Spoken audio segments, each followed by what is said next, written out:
Vincent, the starting left tackle. Their coaches told us there's been double-digit NFL scouts at camp to watch him. Projected mid-rounder, hands full, big opportunity against Keldrick Faulk. Yeah, I think Keldrick Faulk next season has an opportunity to be one of the top defenders in the country. Carson Vincent, extremely athletic. This should be the matchup to watch for tonight as they go hand in hand every single play. Fuzzy, they don't let us too often. But Hugh Freeze has something special to come and watch, and it starts inside. Jordan Hare, this place is electric. So many hopes and expectations in season number 2 for Hugh Freeze. This team looks different. It's more physical, more athletic. The buy-in, not just in the locker room, but look at this place.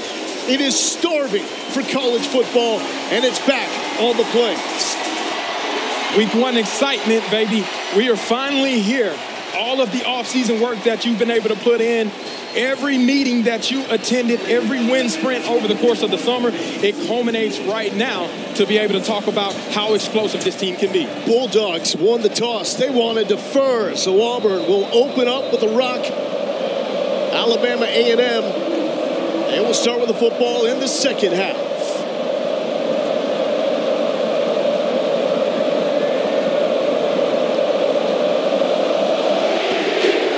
Season number 2 under Hugh Freeze underway, and the fair catch called for at the 27-yard line.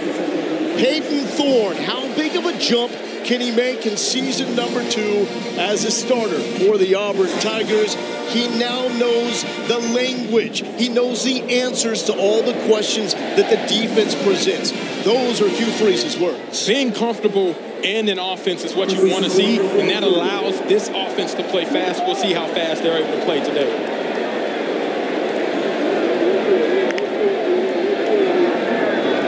Thorne will throw. Malcolm Simmons burning that jet fuel, the 4-star freshman, picking up 11 yards. Part of the Freeze 4. We will talk about them in length tonight.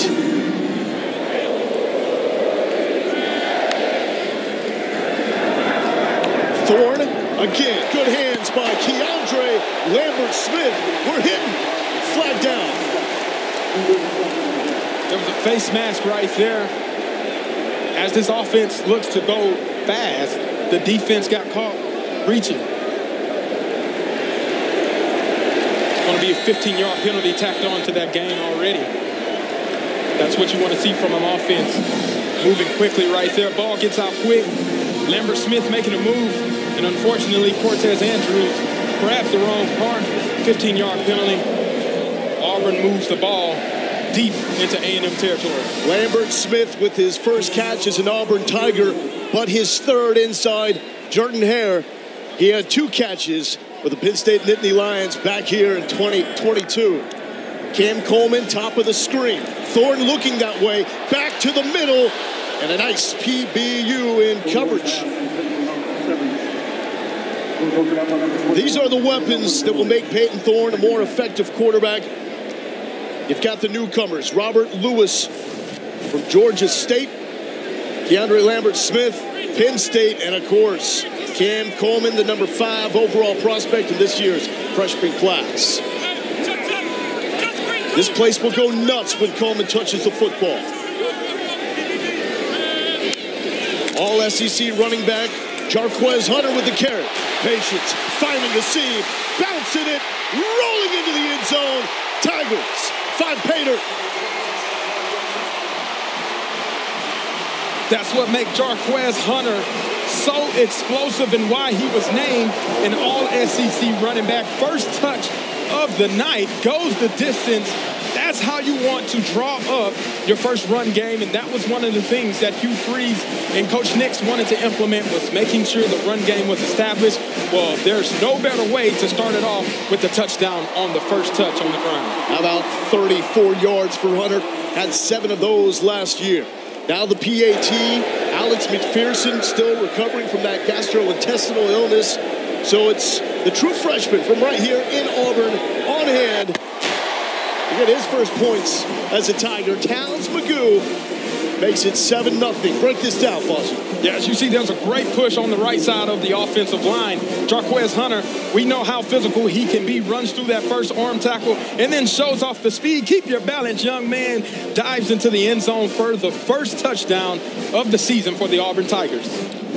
For the guy that was preseason first team, all SEC, he has not received a lot of love. And Hugh Freeze says he's okay with that. He's probably more concerned finding a good spot to fish. Absolutely. Well, whenever you're diving into the end zone like that, as if he was diving into the waters, finding those fish, that'll help get his name on the map a lot longer. Averaging over 5 yards a carry a season ago, 909 yards, most returning in SEC production. And we see why that made him so special a season ago and why he's preseason first team all SEC. So Jarquez cast the line and just got himself a lunker on the first possession for the Auburn Tigers offense. Look how selfless this team is as well. He just ran for a touchdown, and now he's going out there to go and cover the ensuing kickoff. That goes to show you the mentality that this team possesses and what Hugh Freeze is trying to get done in year number 2. Freeze has talked a lot about special teams. That's where you're going to notice a lot more physicality. They were fast last season, but now they are big and fast on all the special teams units.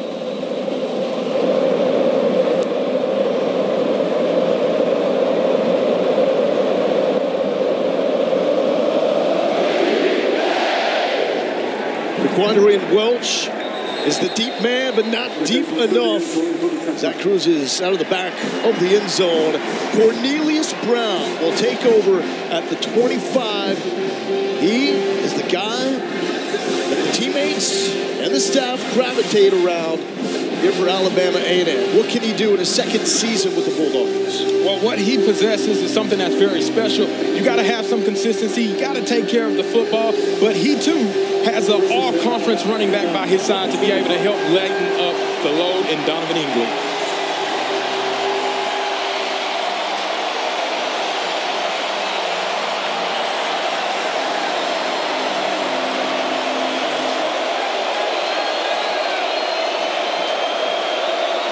Low snap. It goes to Eaglin, and Eaglin tough sledding right up the gut for 2. Connell Maynard in season number 8 at Alabama A&M. He's an offensive guy, former 2-time MEAC Offensive Player of the Year at quarterback in his playing days. He's hiding back there, but behind the big fella, that is Coach Maynard. Taking his Bulldogs into Auburn, Alabama, to the 30. As Eugene Asante and Jalen McLeod are there for the stops. Got a new defensive coordinator on the Plains, DJ Durkin. He's an energetic guy, great success in 2 seasons at Texas A&M. And Asante is the guy he says most mimics his energy on the field. Well, we've seen that last season. We'll probably see that continue to happen. Third down, Coach Durkin likes to get a little exotic. Let's see what they go with. Brown to throw, stretching the field, overthrown as he was looking for Duke Miller, and that will bring out the punt team. That's what you want to see. First drive out for this defense with a new defensive coordinator. Give up 2 yards, give up 3 yards, first and second down, make it third and medium, and then they're able to get a stop, force a little pressure, errant throw, 3 and out. Give the ball back to your offense. Let's see what they can do. Great sign for Auburn. It's Keontae Scott, the all-SEC return man. Back deep to return this one. He has been a little banged up during camp. Healthy enough for a go. That one was nearly blocked. Short punt. And it will be downed right about the 34-yard line. There is very few scenes like the one we start this day with. Independence, War Eagle touching down inside Jordan-Hare. Unbelievable scene.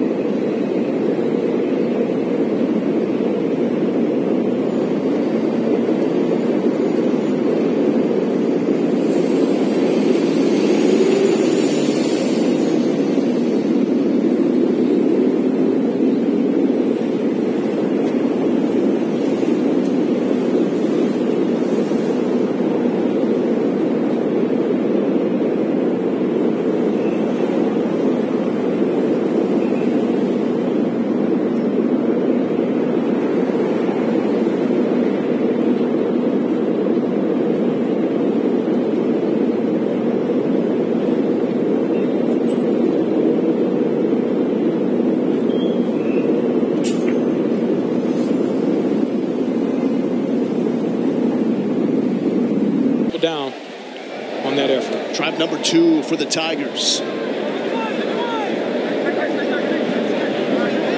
When will Cam Coleman get his touch? Top of the screen. Thorne taking the shot. He's got it. Lambert Smith running away from everyone. Tigers touchdown.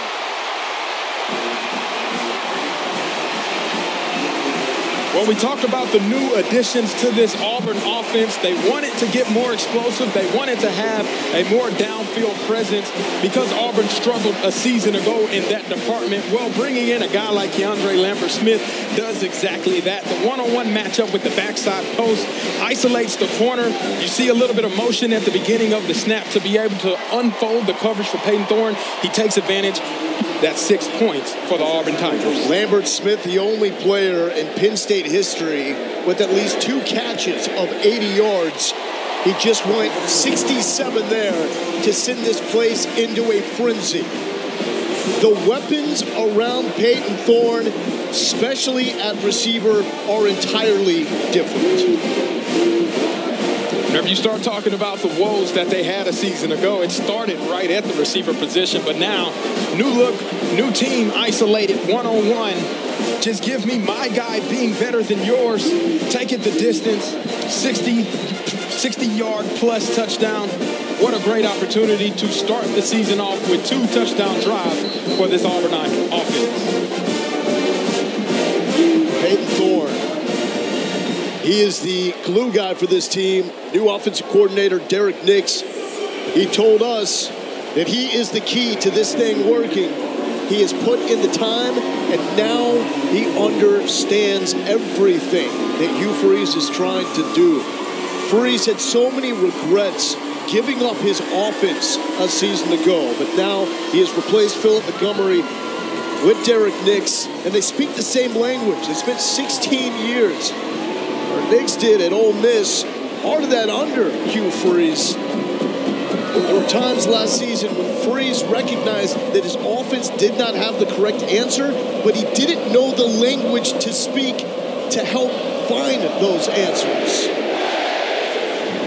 Another kick out of the end zone, and the Bulldogs will start from the 25-yard line.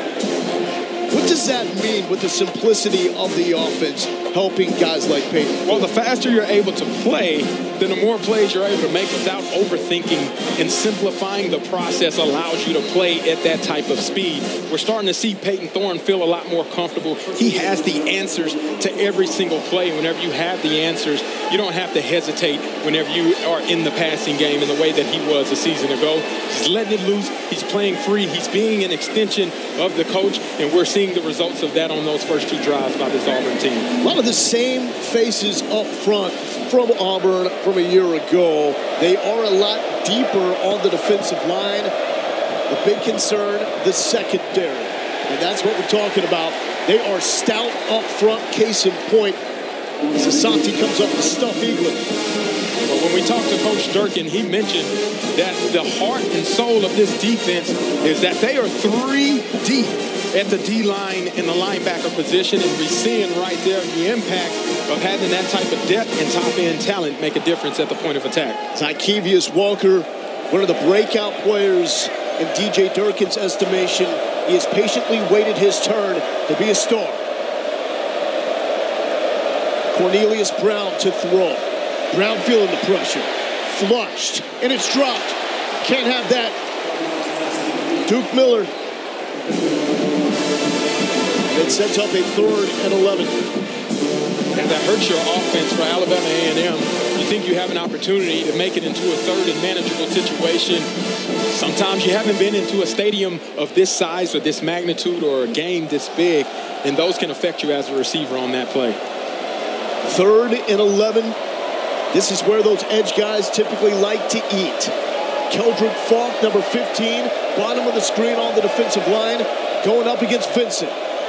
Double teamed, Brown downfield. It looked like a good adjustment, but incomplete to the tight end, Dion Nelson. He's trying to lobby for a flag, doesn't get it. great opportunity right there. A little one-on-one matchup. We know Coach Durkin likes to go man-to-man, and a lot of these third down looks, they're trying to isolate their athletic tight end to be one-on-one with one of the Auburn defenders. Unfortunately, the pass was just a tad too far behind for him to be able to make that grab. So through 2 drives, that DJ Durkin defense passing the eyeball test.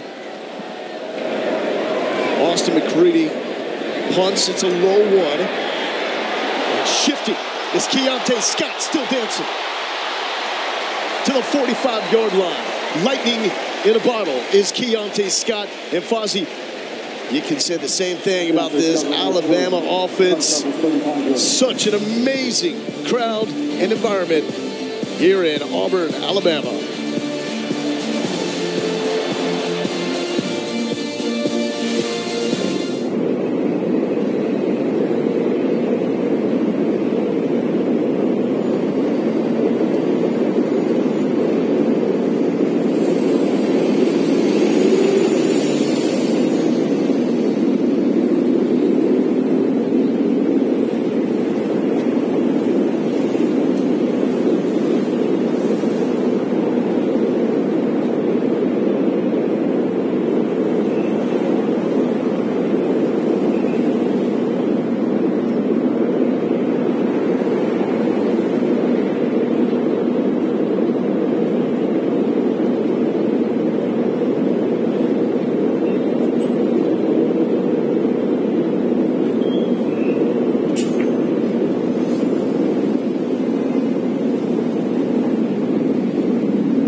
Freeze told us his Auburn offense was going to be more explosive. They had to have the explosive plays.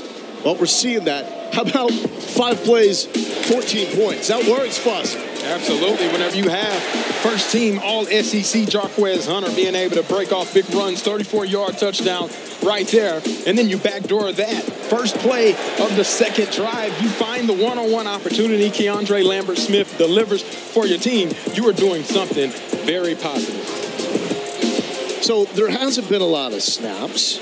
Still waiting, though, for Cam Coleman to get touch number 1. Target number 1 is at the top of the screen now on the left side of the offense as Demario Alston checks in at running back. Thorne looking that way. He's got Coleman wide open! Cam Coleman has arrived!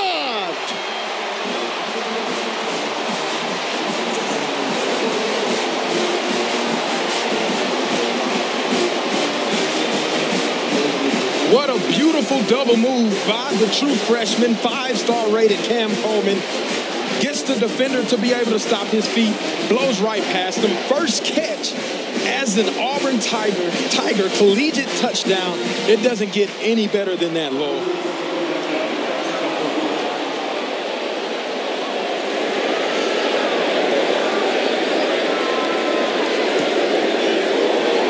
Making Peyton Thorne a happy man. It was a battle to land Cam Coleman. At one point, committed to Texas A&M. Perry Thompson kept working on him, and he landed him. And boy, he's making an impact. And the reason why he's able to make the impact is because his route running ability.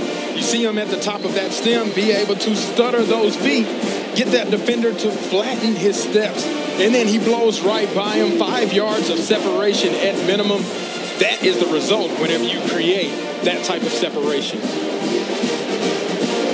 Derek Nix told us coaching staff is trying to keep his expectations down, but in a way, he's oblivious to those expectations because he is such a hard worker. I think ultimately that's the type of player that you want to bring into your program. Five-star guy, how many times do you see that? That's what makes Cam Coleman so special. And then not only that, he's able to produce whenever his numbers call, like he did in fashion right there. 6 points for the Auburn Tigers.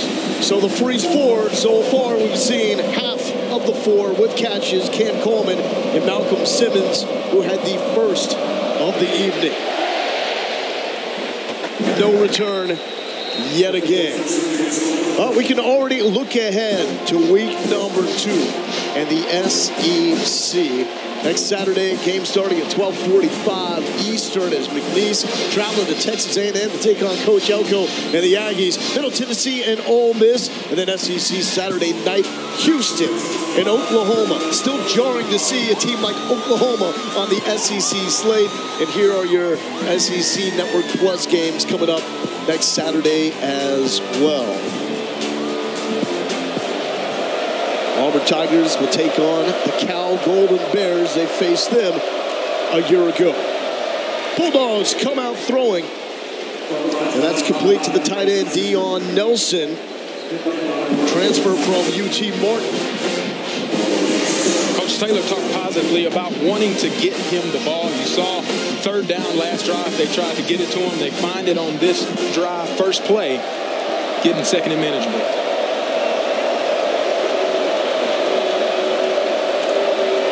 Brown, clean pocket, zips it, and finds Donovan Price. How about a true freshman making the first catch of his career inside hallowed grounds of Jordan Hare? First down for this Alabama A&M football team. You can kind of see a difference of approach. They're not running the ball up the middle anymore. They've stumped their heads enough times. Let's see if we can spread them out and find a way to get on the edges. They're able to pick up that first down right there. He said maybe it's not good to go right at Isaiah Rakes and Philip Bleedy, two of these newcomers on the defensive line for the Tigers. And Caleb Harris, a true freshman, 3-star early enrollee, was in to help make that stop, as well as Trill Carter, former Minnesota Golden Gopher and Texas Longhorn. Didn't get much playing time in Austin a season ago. He was behind 2 very high NFL picks, but he can help this Auburn team.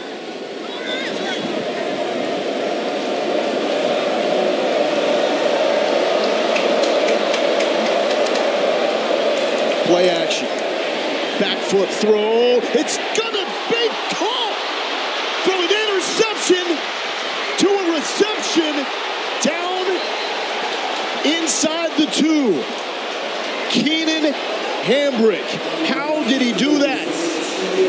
J.C. Hart was thinking about the INT. Hambrick had other plans. What impressive concentration. You think it's a for sure interception, but Hambrick stays with the play, turns what would have been a negative into a huge positive that sets up Alabama A&M on the 1-yard line. 56-yard pickup for Hambrick. And a flag down.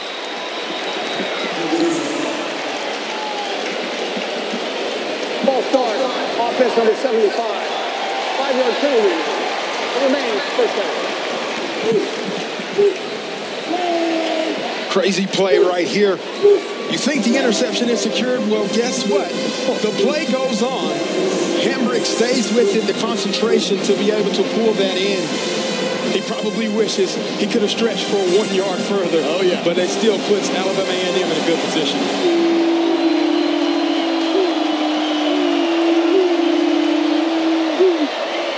To the ground. Nothing doing. Jalen McLeod bowing up.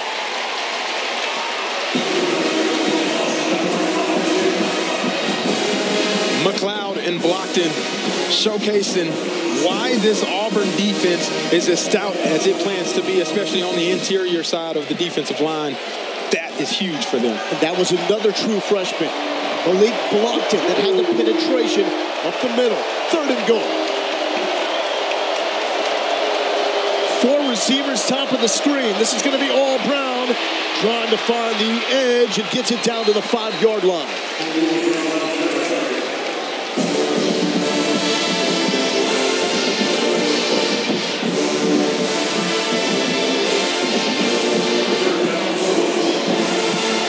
formation. You got quads all the way out to the right, empty, trying to get isolation for Quad Brown to be able to roll off. Now, our bug is wrong. It is 3rd and goal, not 4th and goal.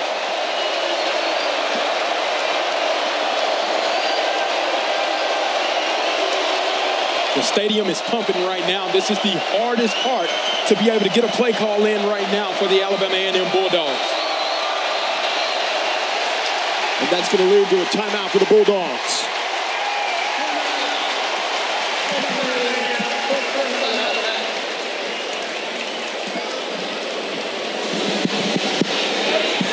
A crazy sequence with that catch from Keenan Hambrick, but can Alabama A&M cash in?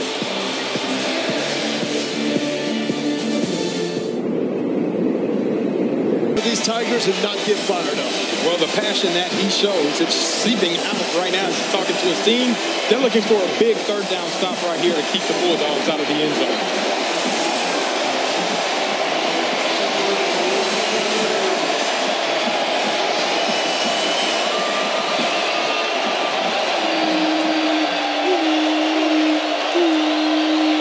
Brown feeling the pressure. Brown is dropped. McLeod with the sack.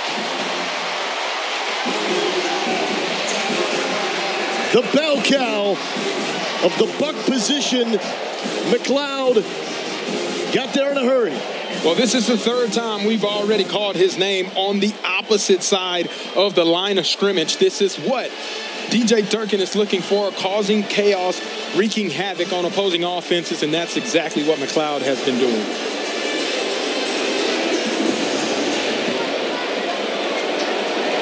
He's going to set up a 29-yarder for Christian Silverstein. Play clock is winding down. We got the snap off. The kick is up, but it is no good. But Fozzie, you brought it up.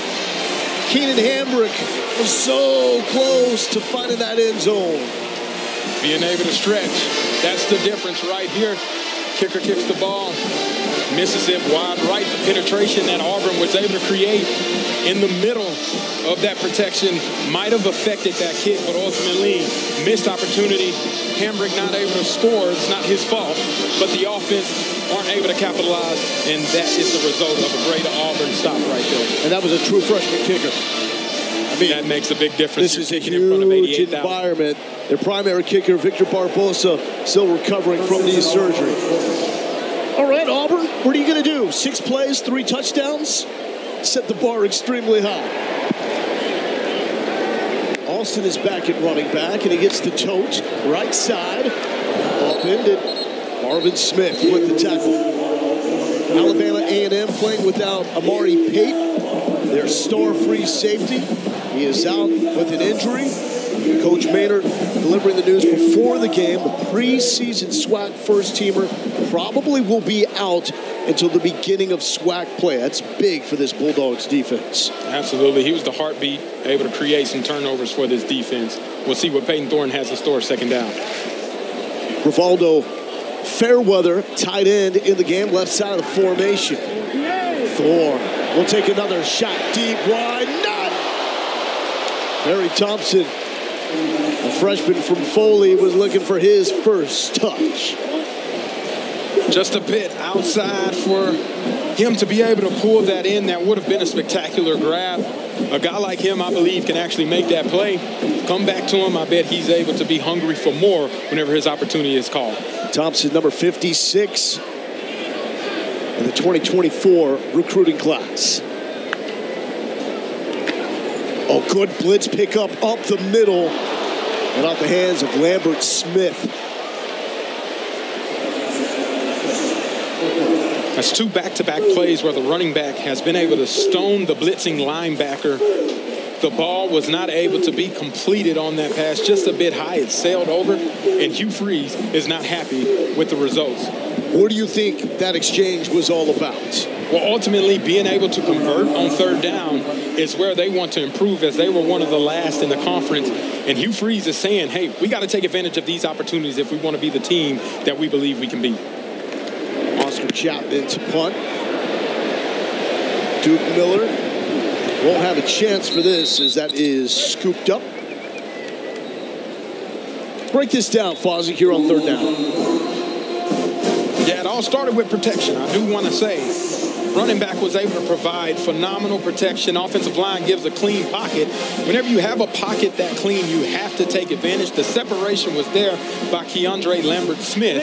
And there, on the kicking team, number 8 was not on the line of scrimmage. The 5-yard penalty will be enforced from the end of the kick, first down.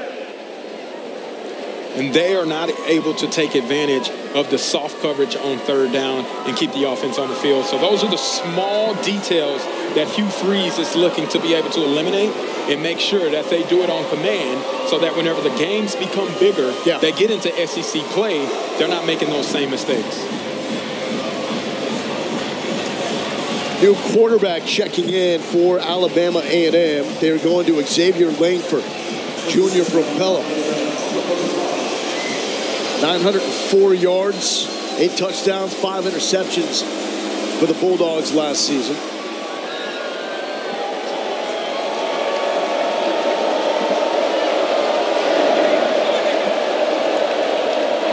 And Langford will keep running through a couple of arm tackles. The Auburn defense is swarming. 4-yard pickup. Yeah, Langford was utilized in this role a season ago. Finished the season with 6 rushing touchdowns for this Bulldog offense.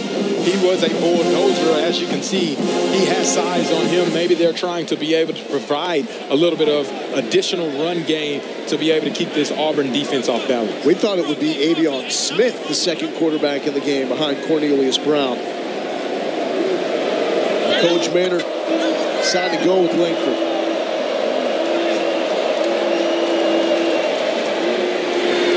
Screen to the right side. Jacoby Hewitt trying to get out of it. Hewitt used to catch passes for Michael Penix at Indiana back in the day before transferring to Alabama A&M. Of course, before Penix transferred to Washington, led the Huskies all the way to the championship game. Became a first-round pick.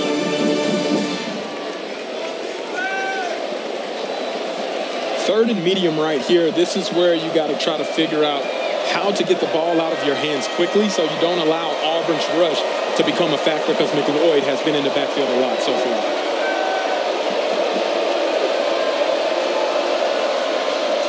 There's the pressure. Nice slant. Ball pops out. It was in the hands of Duke Miller. And the official on the backside is saying incomplete pass. It's another one that needs to be caught. It's been a rough go early on for Duke Miller. Yeah, you got to be able to bring in the ball. I misspoke. I said McLeod. I meant McLeod. But on that, you see defense being able to play contested defense right there. Kyan Lee making a huge stop, being able to get the ball out. You got to secure the catch all the way to the ground. Another 4th down for the Bulldogs.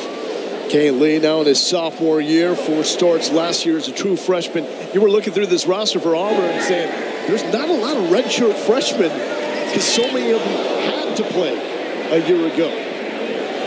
That punt is out around the 30-yard line. No chance for Keontae Scott. So a teaching moment last time out for Peyton Thorne, as that is the first Tigers drive that did not find the end zone. Yeah, you want to be able to stay in rhythm, and I think Peyton Thorne got a little off rhythm, a little bit past sailed just high over the Keandre Lambert's head. You got to find a way to settle back in, get your guys back on the same page, and continue what you did on the first 3 drives. Hunter back in at running back. He started the scoring with a 34-yard touchdown run.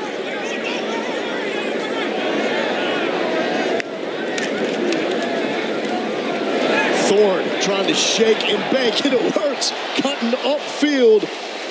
Marvin Smith thought he had him. And then next thing Smith knew, Thorne was running by. Well, Marvin Smith did have him, but just like Magic Man, now you see me, now you don't. That's what Peyton Thorne was able to do. Get him working in space, and Peyton Thorne ran for the most amount of yards in the season last year. They're starting to double down on his efforts in the run game right there. Showing the athleticism, ability to stop and cut. Simmons motions to the slot. A chance for Hunter. He's going to leap him. He's got the cape on, Fuzzy. Jarquez Hunter going airborne. 15 yards. He is in his bag. Being able to see a hole like that, you can drive a Mack truck through it, and then he takes advantage, make the defender miss. That's what you have to do to be a great running back. The most popular move in college football, 25, the hurdle to the freshman. He takes a lick. But Malcolm Simmons is tough as nails. Freshman from Montgomery. Couple of catches for him.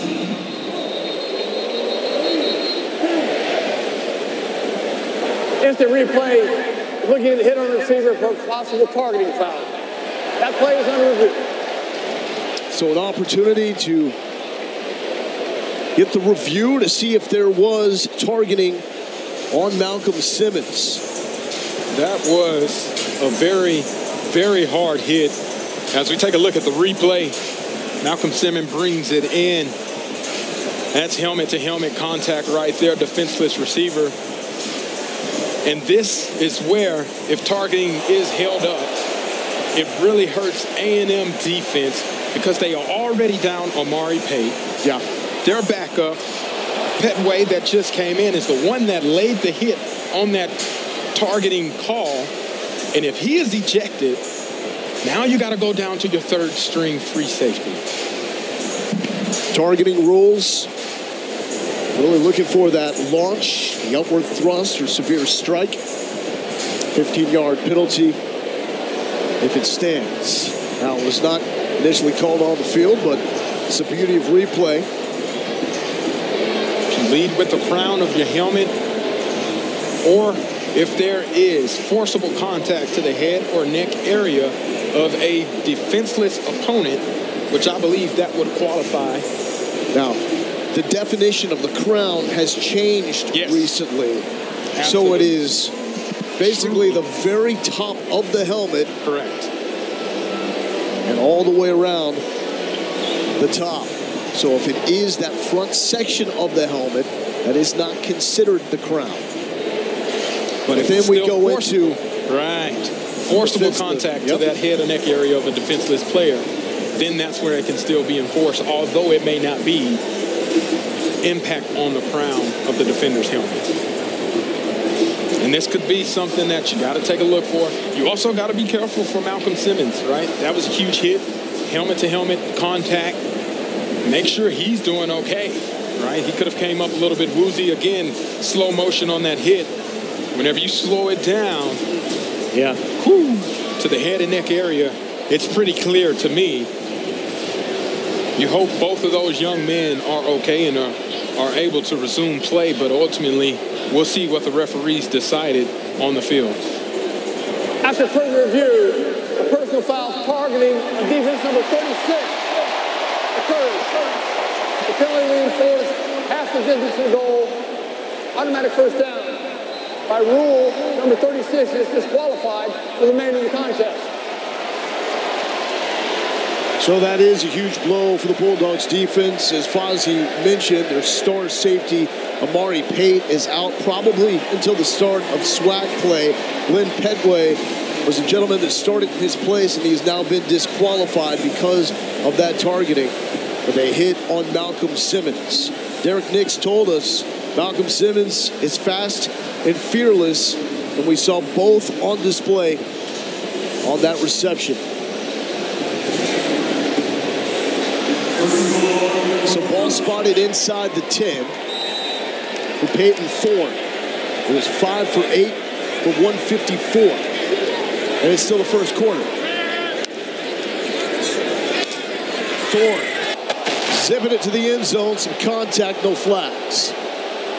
Yeah, look as though their feet got tangled up on that play. Again, the protection is beautiful. You see some pressure being sent by the Bulldogs, but at the end of the day, it does not result in a penalty. And you're looking at second down for this Auburn offense. And that was Thorne trying to hook up with his former high school receiver, Sam Jackson, who was the starting quarterback for the Cal Golden Bears when these teams played last season. transferring here to the Plains and giving the receiver position a go. Thorne trying to get the corner down to the 5. Again, keeping the balance. The defense don't know who has it. The offense keeping them guessing. Is it the running back? Is it the quarterback? They've been able to make some hay so far with the zone read and Peyton Thorne picking up some yardage with his legs. 515 rushing yards, 10th most by an Auburn quarterback last season. 3rd and goal.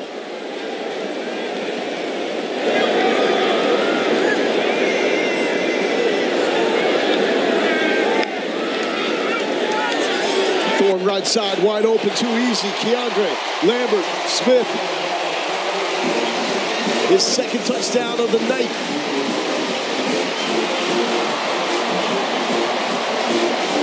What beautiful execution on that previous play. The reason why it worked, Auburn was able to figure out Alabama A&M is running man tight in the red zone. They get a rub route, outside receiver runs a slant to be able to knock off the defender. He doesn't touch him. Keandre Lambert Smith runs the wheel route, finds himself wide open for his 2nd touchdown of the day. And you love to see that coaching interaction. It was heated at the end of the previous drive. That is quarterback and coach coming together, exchanging ideas to get on the same page after that touchdown throw. Well, that's how you want to respond. Hugh Freeze is still coaching them. Whether you score a touchdown or not, I'm going to make sure we continue to get better, and it doesn't get any better than 6 points on the board for the Auburn offense, and then adding 7 with the extra point. So Hugh Freeze has taken really control of this offense. We asked him if he would be the play caller, and his answer was he will be involved in the game day execution of the game plan. When it comes to how much of the calls he's going to make, he said, we'll see how the game is going. I think the game is going quite well for Auburn's offense currently. But no doubt about this, the way he said he was uncomfortable and he was helpless watching the offense flounder at times last season, had to make a change. And he told us it was tough because he doesn't like to hurt people. And they were good people that he had to move on from. But ultimately, it's his responsibility to look after everybody inside this Auburn program. And I think that's what he did. This move so far is panning out. Offensively and defensively has been performing well so far in this first quarter.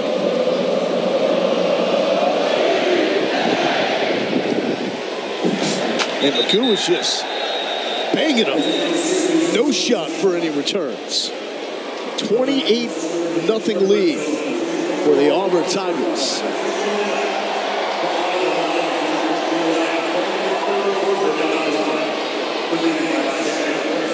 So we have reached the 2-minute timeout. Oh, my bad, excuse me. First quarter, got a little ahead of myself. Saying it was 28-0, figured that was the score we'd have before halftime. New rules tripping me up, Fozzie. We're all getting excited for the new rules. Yeah. It's all new, but it's all fun. I think the Bulldogs preferred that this would be the 2-minute timeout. So let's get to the locker room. And that was what Coach Maynard told us. If they could get to the locker room and have this a game, they would feel like that would be a victory for them. Not the case. Well, speed motion. And Miles Parker gobbled up. And here are the notable rule changes in college football this season. The 2-minute timeout that will happen at the end of the second quarter and fourth quarter. Works pretty much the same way as in the NFL. We got in-helmet communication. That means one player on offense, one player on defense. They can talk to the coaching staff, but it shuts off 15 seconds before the snap or until the play clock expires. Now these FCS programs like Alabama A&M, they have the option to use comms if they would like. And it's not going to help them there. We're going to see a lot of that this season. Keldrick Falk with the sack. He had one of those last season. He's a budding star. I'm Alabama. There goes that man. We talked about the matchup. That's NFL prospect on NFL prospect. It looked like Keldrick Falk was the winner of that matchup just a play ago. He looks the part, Fozzie. Very fluid, smooth, natural pass rusher. He has all the intangibles that you need.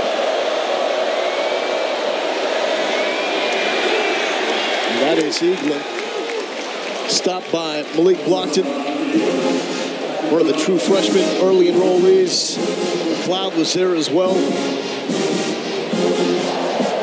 What can Auburn take away defensively from the start of this game? Ultimately, being able to fire off the ball in the way that they have, showing the depth at the defensive line position, and then getting the number of 3-and-outs that they've been able to get. They're really controlling the tempo and the pace of how Alabama A&M wants to be able to run their offense. So Bulldogs do not have to punt this. And that was a communication from special teams there. We will go to the second quarter. It's a score that you would expect at halftime. Man, the defense flexing the muscle, and the offense looks reloaded and ready to roll here on the Plains. 28-0 all Tigers. Fonzie, I don't want to go out too much on a limb. I think they're getting rolled again tonight. I kind of want to see your arm strength. Throwing some. Rolls up there. Punt is off the Bulldogs. This is Scott back at the 40. Keontae Scott.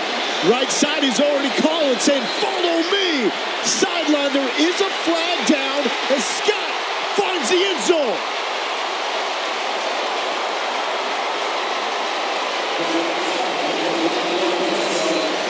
There is a flag down. There is a flag we got to see. Illegal formation on the offense. Number 87 is running the backfield. That penalty will be declined. The result of the play is a touchdown. Keontae Scott at a 74-yard punt return for a touchdown against Arkansas, and he just went 60 here against Alabama A&M. I think Keontae Scott got a little jealous of what the offense was doing. He said, okay, it's my turn to be able to get the ball back into my hands. Ball kicked short, and he feels it on the hop. Able to take off running. He has a whole caravan blocking ahead of him. Be able to jump over defender, break a tackle. Goes all the way into the end zone. They're taking a look to see if he stepped out, but this is what makes him all SEC kick returner as we check in to see if he stepped out. And it would have been that step right there. Oh, yeah, he's there. Out. He is right there. He's out. Right around the 26-yard line, or the 21-yard line. My apologies. The 21-yard line, it appears he steps out of bounds right there. No, that's clear as day, and that's not going to take the officials upstairs long to make that call.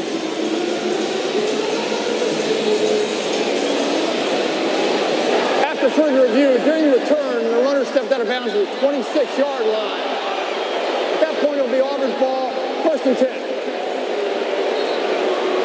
Well, it's good to see Keontae Scott healthy. The 5-yard penalty for illegal formation will be enforced from that point. A little banged up in camp. Remember last season there was ankle surgery during the year. Man, when he gets the football in open field, even if it's not open field, he'll make a way to find that green grass a home.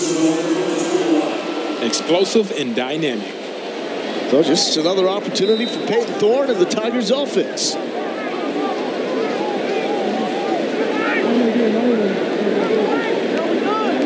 Damari Alston, the running back.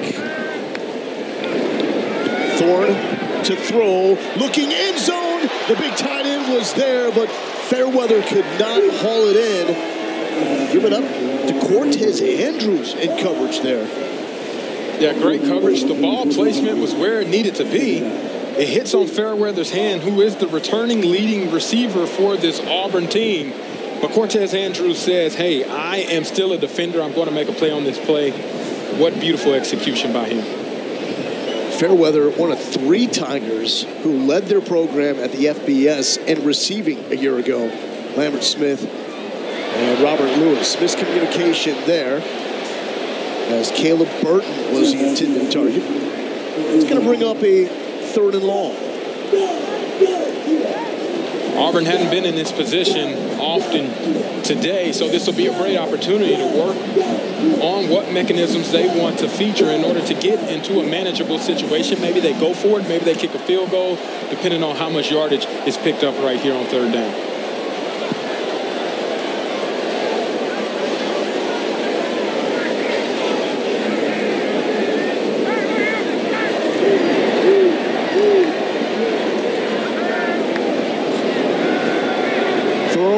Working middle, Fairweather trying to break out of the tackle, but Marvin Smith would not let him go. It's an 8-yard pickup. Decision time. Specialists are coming out. Yeah, it's a great job being able to deliver the ball right on time where it's supposed to go.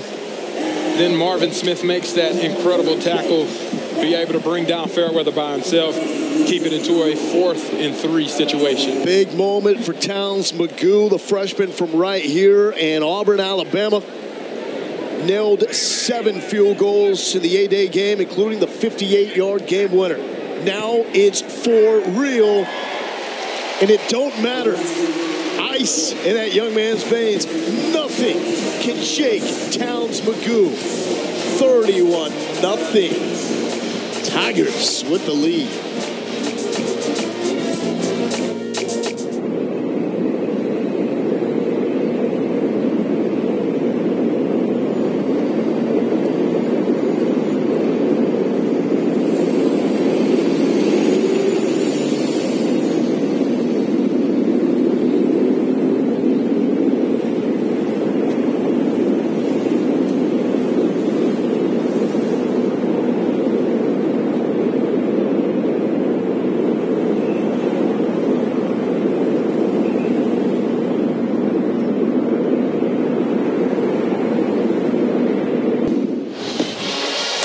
Some great alumni come through Alabama A&M.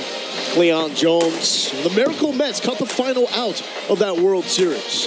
John Stallworth. 4 times he won the Super Bowl with the Pittsburgh Steelers. And Robert Mathis. Career just went on and on and on with the Colts. Won a Super Bowl. Was a Pro Bowler 5 times in his career as well. Proud program. Alabama A&M, Normal, Alabama. Enrollment 7,000 and 2021 to the present. A little bit of a struggle. The Bulldogs trying to get that momentum back. Now Maynard is really shaking up his staff as well. Looking for a spark. Here's Welch, left side. That's the spark you're looking for. And thudded out by Laquan Robinson, getting all of that frame into that lick. Well, like you mentioned, Alabama A&M looking for a spark. Welch was able to provide that. He's about 6-7 yards deep in the end zone. Typically, coaches say, don't bring that out. We'll take the 25 yards. Well, Welch said, I'll give you 25 and then some, making it all the way down to the 37-yard line. And a little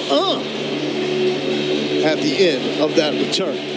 Cornelius Brown checks back in at quarterback. We've now seen Brown and Xavier Langford. Ryan Morrow, his running back.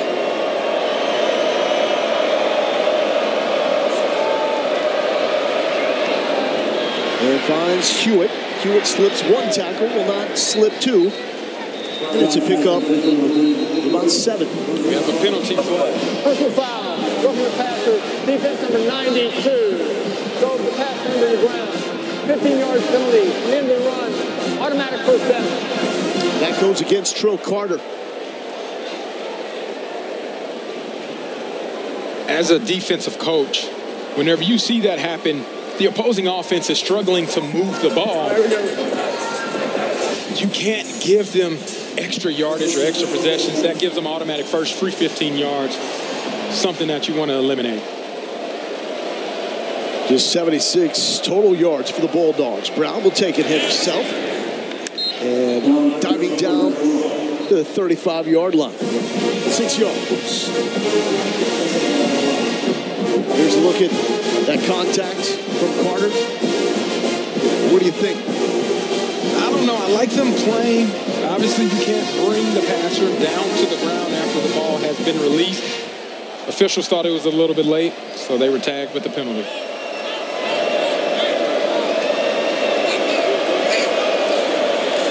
Cornelius Brown swinging it out, no man's land. Say hello to Kieron Crawford, the junior from Memphis. His first big play since transferring from Arkansas State. Wow. Yeah, one-on-one in space. Ball gets out of the quarterback's hands quickly. Crawford said, hey, I am right here. That was a loss of yardage for that offense. Now you're looking at 3rd and long, Alabama A&M. Crawford took the Hugh Freeze pass to the Plains. Brian Crest Christian of Memphis and Arkansas State, 2 previous stops for Hugh Freeze. 3rd and 9. Brown flagged down, incomplete. Let's sort this out.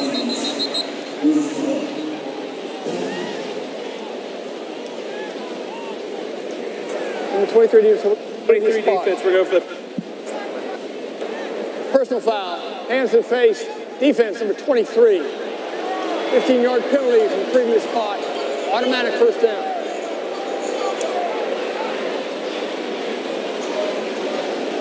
That goes against Jay Crawford, true freshman from Atlanta.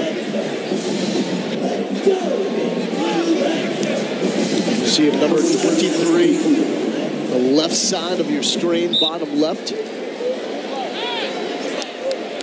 Typically don't see that in coverage. It's usually on the line. England. No, sir. And there is the transfer from Duke, Dorian Mausi. 4 years with the Blue Devils, 193 tackles. That's the most in a career for any player on this Auburn roster. This is what Coach Durkin is looking for here. You've given them 2 first downs, 30 yards of field position. How do you respond as they continue to drive and start pushing to get closer into the red zone?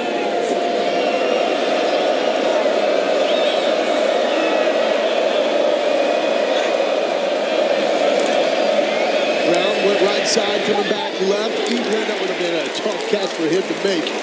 As Mausi is active yet again. Mausi had great eyes on that. Alabama A&M looked to create some deception, rolling out one way, trying to disguise Eaglin on the backside. Mausi says, I am not fooled. Here I am, as he's able to break up that pass. Looks like a guy in his 5th year of major college football. Yes. From the ACC to the SEC. Brown checking with the Bulldogs sideline.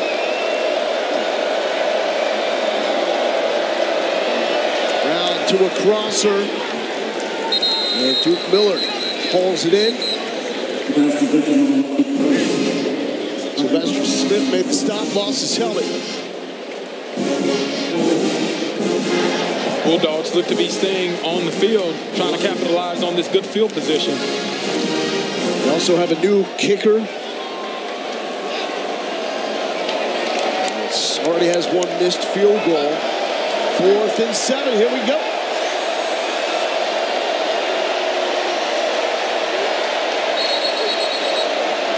And that's going to lead to an Auburn timeout. Timeout, Auburn. They're first to the half. This will be a 30-second timeout. Tonight, SEC football final is back for another season with our guy, Dari Noka. Chris Doring and Benjamin Watson take you through the biggest stories of the day and break down all the games. 11 Eastern, 10 Central, over on the SEC Network and the ESPN app. Fuzzy, did you think when we woke up today to watch college football that Vandy would be the SEC team that we're maybe talking about? I never in a million years would have thought Vanderbilt was going to pull off the overtime upset in the fashion that they did. They actually looked really good. Clark Lee seems to be turning a new leaf for that Vanderbilt football team. These fans, unfortunately, know all about that Commodores quarterback. Ogle Pavia was the man that was engineering the New Mexico State attack that upset these Auburn Tigers a year ago. That was part of a 3-game losing streak for the Tigers to wrap up the season.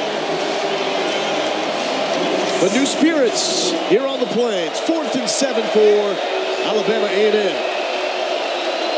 And coaches on the field for the Bulldogs. What's going on? Timeout, Alabama A&M. 30-second timeout of the half. This will be a 30-second timeout. So the Bulldogs coaching staff actually came out on the field, called that timeout. You know, one of the things about the check with me system, Alabama A&M after that 3rd down play, they get set up to go for it on 4th down, and they have a check with me called out. But then the defense was not ready, and Auburn calls a timeout. And Alabama A&M gave them the opportunity to be able to get bailed out by calling that timeout. How was that even possible to allow an 86% on 4th down after being so dominant on 3rd down? That's a stat why DJ Durkin is here to be able to clear all of that up.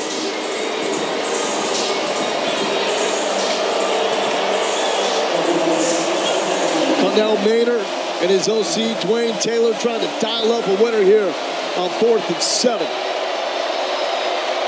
What does this Durkin defense have in store? Here we go. Brown has an open lane to the right side. Tries to cut it back to the 20. That's not going to work. Jalen McLeod covering ground quickly. Jalen McLeod has been absolutely everywhere on this football field. He's been doing everything that he needed to do. DJ Durkin, we talked about them getting a stop on 4th down.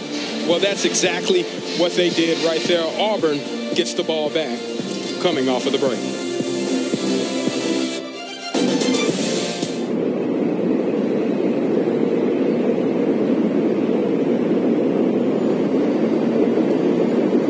Trying to fit in both those programs opening up with wins. And these are some of the notable returners to SEC teams. Carson Beck in Georgia beat the brakes off Clemson to start the day. Luther Burden is a dude. Mizzou has a great chance to sneak into the college football playoff. Of course, you have Jarquez Hunter, who has a 34-yard touchdown run to start the scoring for the Tigers this season. Backside pressure, and that is complete. And a quick 1st down to Perry Thompson. So Perry Thompson, one of the freeze 4, picking up his first catch. Plenty of time, take the deep shot, over the top. Perry Thompson, slow it down and stroll it in.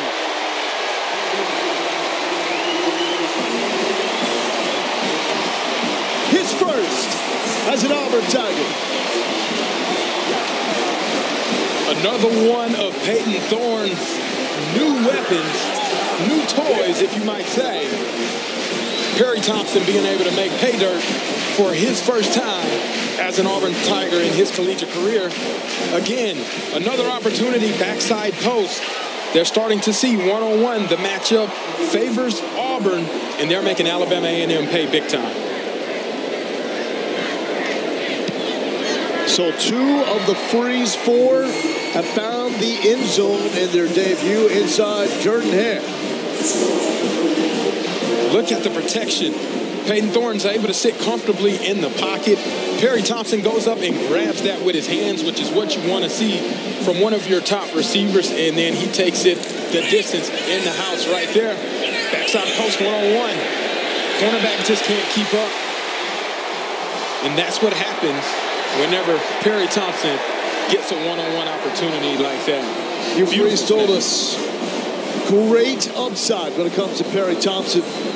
He was ranked number 56 overall, regardless of position, in the 2024 ESPN 300. So much hype and expectation around these freshmen.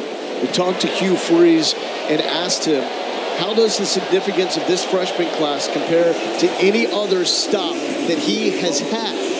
He said it's really similar to Ole Miss. All those freshmen like Laquan Treadwell, they were sold on writing the story for that program, and they had to play early. Laramie Tunsil? Yeah. Another one of those. The only difference in his mind is some of the key players in the SEC were down when he started at Ole Miss. Specifically, Georgia and LSU weren't what they are right now. This is returnable with a Quandrell Welch. And Welch, a rude awakening. He's going to get it to the 17-yard line. And by the way, they're rolling in the class of 2025 as well. It was a number 9 recruiting class for these freshmen.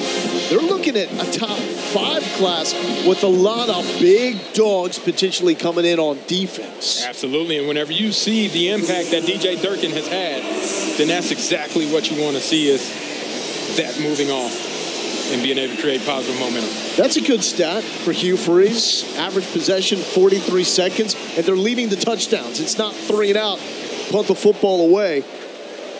And that's what we're going to see more of for Auburn this season, as that's incomplete.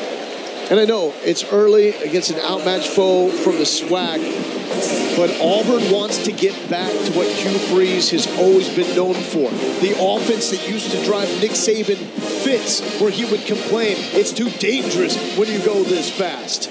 It's his brand of football, and it's back here on the plane. Yeah, and the tempo is showing up, especially whenever you have the depth at the scrimmage, line of scrimmage. That is where you can really take over games like they've done so now, but in the future that can continue to translate.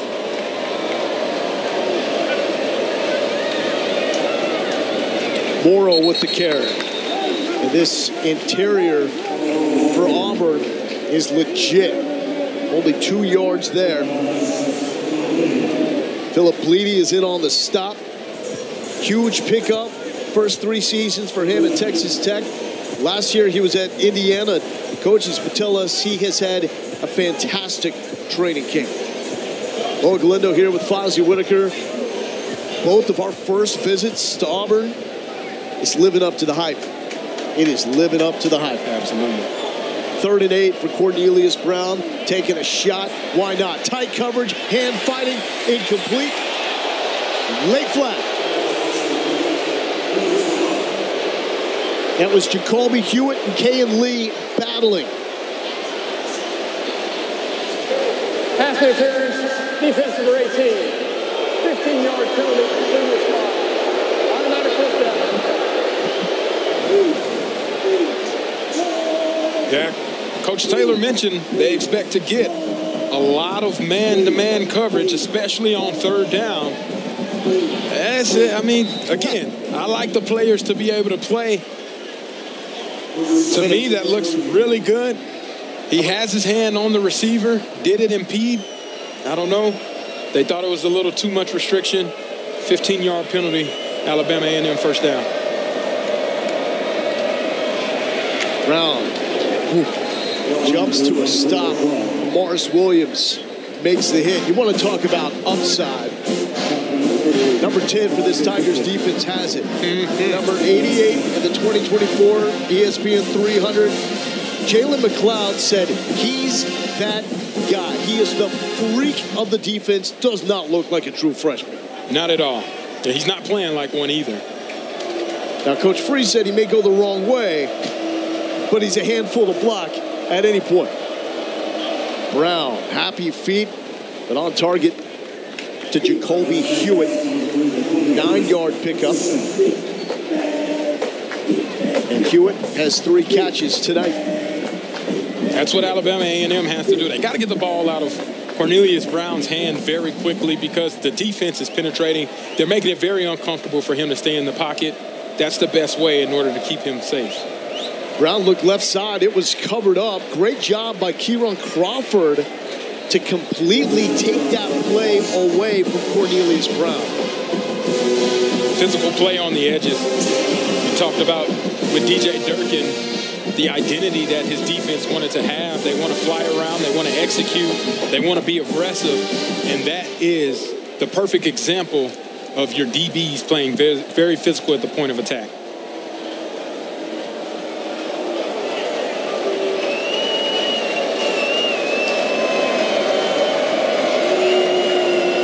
Brown flushed, eyes downfield before contact, leaves it short. Hewitt was the target.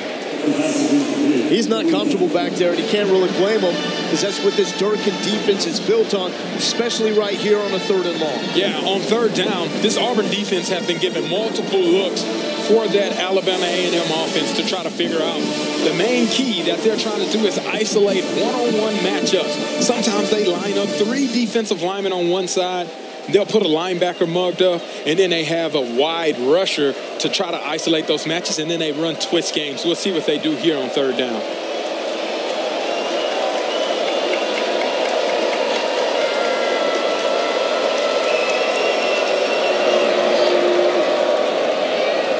Four-man rush into the breadbasket. Duke Miller makes the catch. It's been a rocky start for him, but he comes back with a huge one. A transfer from Jackson State, hauling it in for 26. Yeah, Alabama A&M gets the ball out quickly as the field pressure takes a little too long to get there. Makes them pay pickup 1st down for Alabama A&M. Brown, quick throw to the left side and complete to Hambrick. Hambrick down with 2 catches. You see the Bulldogs playing with a little bit of a tempo right now. Try to keep some of that positive momentum going. You just picked up a 1st down. Pick up 6 yards now. Try to keep it going. Do not stall out right here. This will be the 9th play of the drive for the Bulldogs.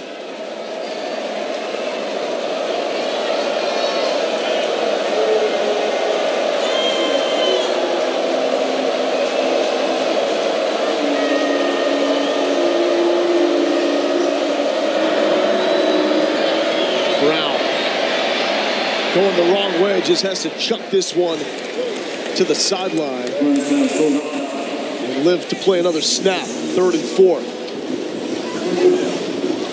Dropping back has not been their bread and butter. It hasn't necessarily worked well for them. The timing just hasn't been there. Receivers are getting disrupted off of their routes by the DBs. The O-line isn't able to hold up long enough to be able to give Brown a clean pocket. Staying quick game or possibly a swing screen right here could be the choice that Coach Taylor wants to go with.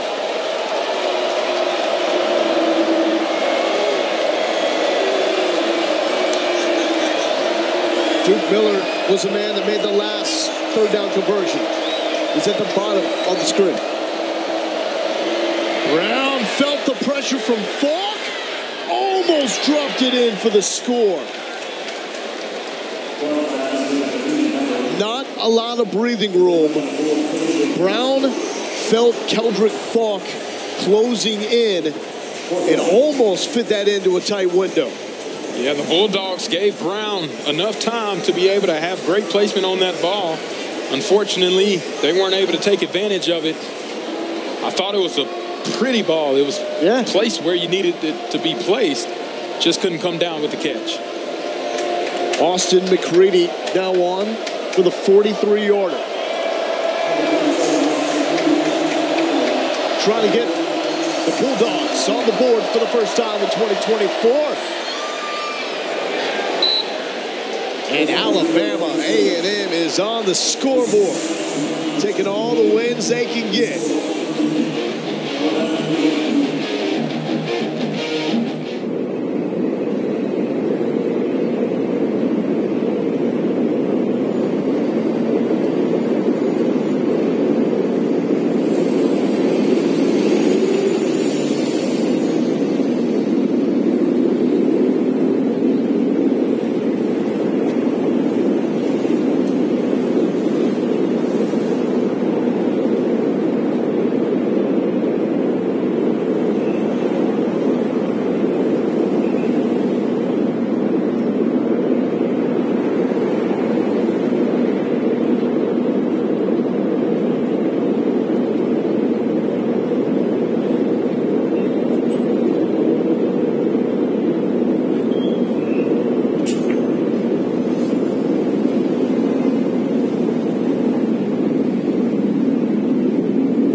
SEC time of this Auburn program, the highs and the lows.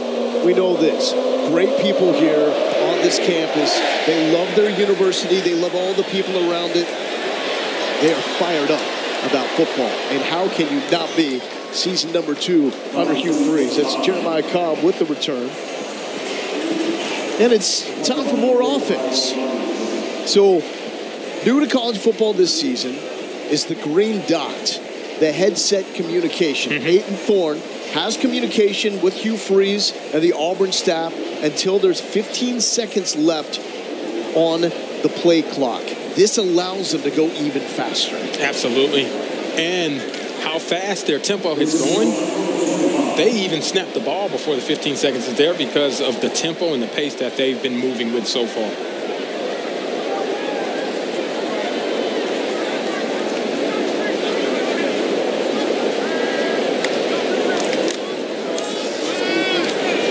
That is Hunter with the carry.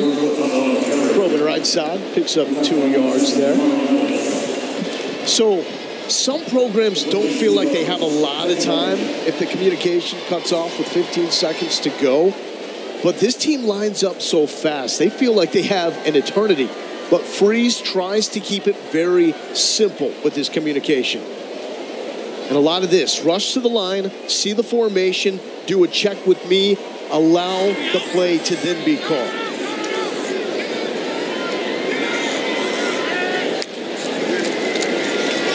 Thorne to throw, locked in on the left side. Why not?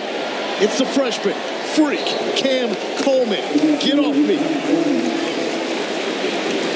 What a physical finish to that play as well. Lowering the shoulder a little bit, letting them know, hey, I might be a freshman. I don't play like one.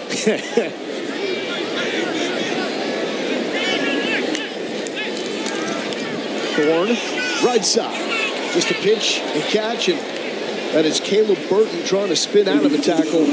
Burton and Camden Brown, the only 2 returning scholarship receivers for this Auburn team. It's a new look all around Peyton Thorne. Over the middle, slip one tackle. You got company from behind. You gotta go. Caught from behind is Caleb Burton. Marvin Smith ran him down. Do you think Burton saw him? I don't think he saw him, but he got to get those feet up, pick him up, put him down to be able to get in the end zone. 41 yards. Tigers now going fast to the ground, and solid defense there by the Bulldogs. Got to give great hustle to Marvin Smith, too. That play could have ended up in a touchdown very easily, but he didn't let his effort get in the way of him getting to Caleb Burton and stopping it from being a touchdown on that play. That's the stuff teammates notice. That's the stuff your coaches notice. Scouts notice that. Absolutely. Because it's 38-3 right now, and you are giving everything you have. How you do the small things is how you do everything. And that goes to show you it doesn't matter whenever he's out there, he's looking to try to make a play and give great effort.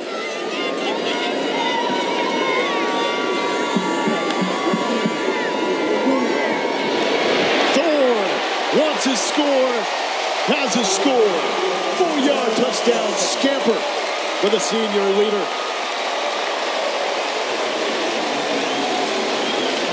He's been dishing them out so much. I think he got a little bit jealous and said, hey, let me go ahead and run one in on the ground as well to help complete my day.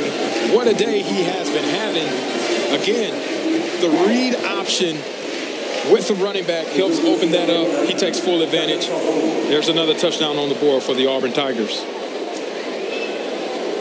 Now, this was a long and methodical scoring drive for Hugh Freeze at Auburn. This went 2 minutes and 31 seconds. That's an eternity compared to what we've seen. That is an eternity again. There you go. The zone read. Peyton Thorne finds a way, reading that runner, and there's an RPO option off of that as well. If you forget about the runner, he'll make you pay, and that's exactly what Peyton Thorne did right there. How important is the RPO aspect of this Hugh Freeze offense? Well, it gives Peyton Thorne the opportunity to have the answer to whatever look the defense puts out there. And I think that's the biggest difference from a season ago is Peyton Thorne didn't necessarily have all of the answers or all of the tools at his disposal. Now Hugh Freeze, full offseason, being able to implement his language, getting everybody on the same page. Derek Nix being able to come in as well, who's familiar with that same language, keep everything universal. And then it's like having an open book test. You got the helmet comms. You also know the answers. Now you just have to execute. And that's what we've seen so far on almost all of their drives that they've had offensively. Freeze told us he's most excited about the buy-in on the culture change and the chemistry in the building. And when you walk around the Auburn football complex, it's undeniable. You can feel it. Absolutely. They're playing for something different right now. Year 2. Looks really good. 45-3. The Auburn Tigers with a dominant start to the season. Welch from his own end zone and revamped special teams looking solid. Freeze gave us a tour of his office yesterday. It's impressive. Yeah. Hey guys, this is Coach Freeze at Auburn, and I have a lot of cool things in my office. I love my golf trophies because I've competed in a lot of great golf events with some dear friends, and those are good. My wife, her favorite place to kiss me is the 50-yard line, according to the picture. But I tell you, if I have to say the neatest thing, it's got to be this picture here of my grandparents. That's my pawpaw. He was my hero growing up on the farm, and I just never forget the lessons he's taught me of in this profession I'm in. You got to get yourself right up so many times, and I remember that lesson vividly. His grandpa also taught him the lesson to forgive and forget. When he was growing up, he ruined his grandfather's tractor. Grandpa just told him, hey, I got another one. We got more work to do. Get back to the farm. Let's go. And it was water under the bridge. That compassion helped molding the person that Hugh Freeze is. That's Ryan Morrow trying to take it to the left side. You know, and we talked about the golf trophies as well. It was a golf outing with Nick Saban when they started talking about giving up control of the Auburn offense a season ago. Saban basically said, that wasn't smart. We'll just paraphrase it that way. Because you took your best assistant coach off the field, your best play caller, Hugh Freeze. He listened to Coach Nick Saban. Yeah, I think that was a good decision to listen to Coach Nick Saban as well. 3rd and 7. Brown hit as he throws. Too hot. Quandrian Welch to bring up 4th and 7, inching closer to the real 2-minute timeout. There with 2:05 left in the second quarter. So coaching on the sideline for Cornelius Brown. Didn't play all too much last season. Was injured. There's some talk that he may look around in the transfer portal for a new program this season, but decided to come back. And this is not indicative of the type of season that Brown will have.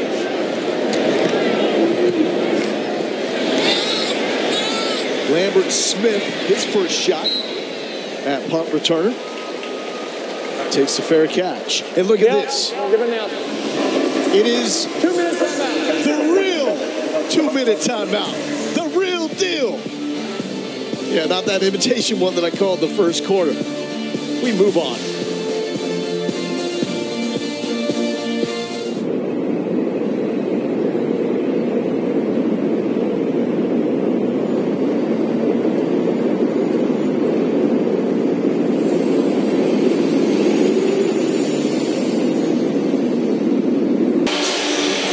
Welcome back to beautiful, scenic, historic Auburn, Alabama. Saturday.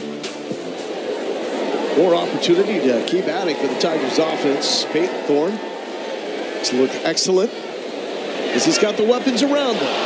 That needs to be caught. Rivaldo Fairweather could not haul it in.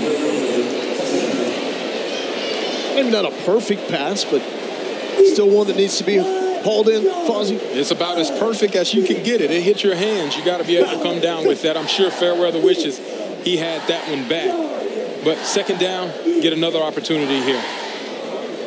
Thorne 12 and 19, 314 yards, 4 touchdowns. Turnover-free football.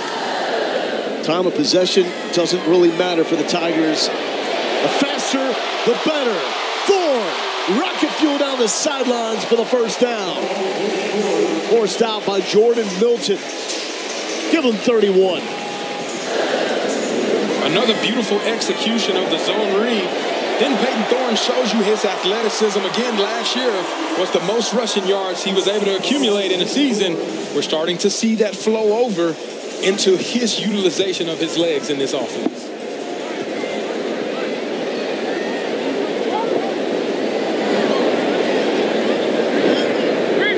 He could make a seismic jump with his production and impact this season.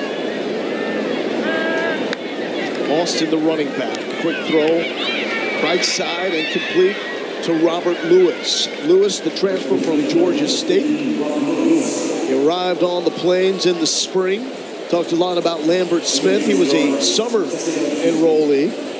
And they are the veterans on this Tigers receiving corps.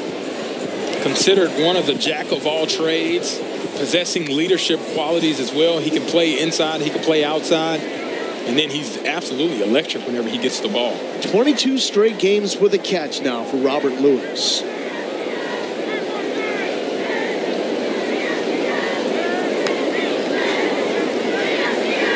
Going back that direction, and Thorne overthrew Lewis. The communication that Peyton Thorne had to Lewis, he gives him a little signal right below the waist just to let him know, hey, I got you one-on-one here. Let's take advantage of this opportunity. Slightly overthrown, but that's communication we look for. Now, on a 3rd and short, these are the situations Hugh Freeze talked about, really using communication through the headset to take away some of the RPO and be more specific about what he wants Thorne to do in this situation. And that's full steam ahead, Damari Austin. Austin gets you 6. Well, whenever you have a running back stable of Jarquez Hunter and Damari Austin, sometimes handing it off is the most productive thing to do on 3rd and 2. And you see that payoff right there. Get to run a little bit of clock as well, right under a minute and a half. Try to get the ball back to Alabama A&M with the least amount of time as possible, but coming away with the touchdown is the ultimate goal. Freeze said, look, there are some looks the defense gives you that would set you up to throw the slot fade. But when it's 3rd and 2, I'm not about to be booed out of the stadium because of that. Putting the reins on this offense a little bit more. Austin in zone. Keep on adding on. Auburn.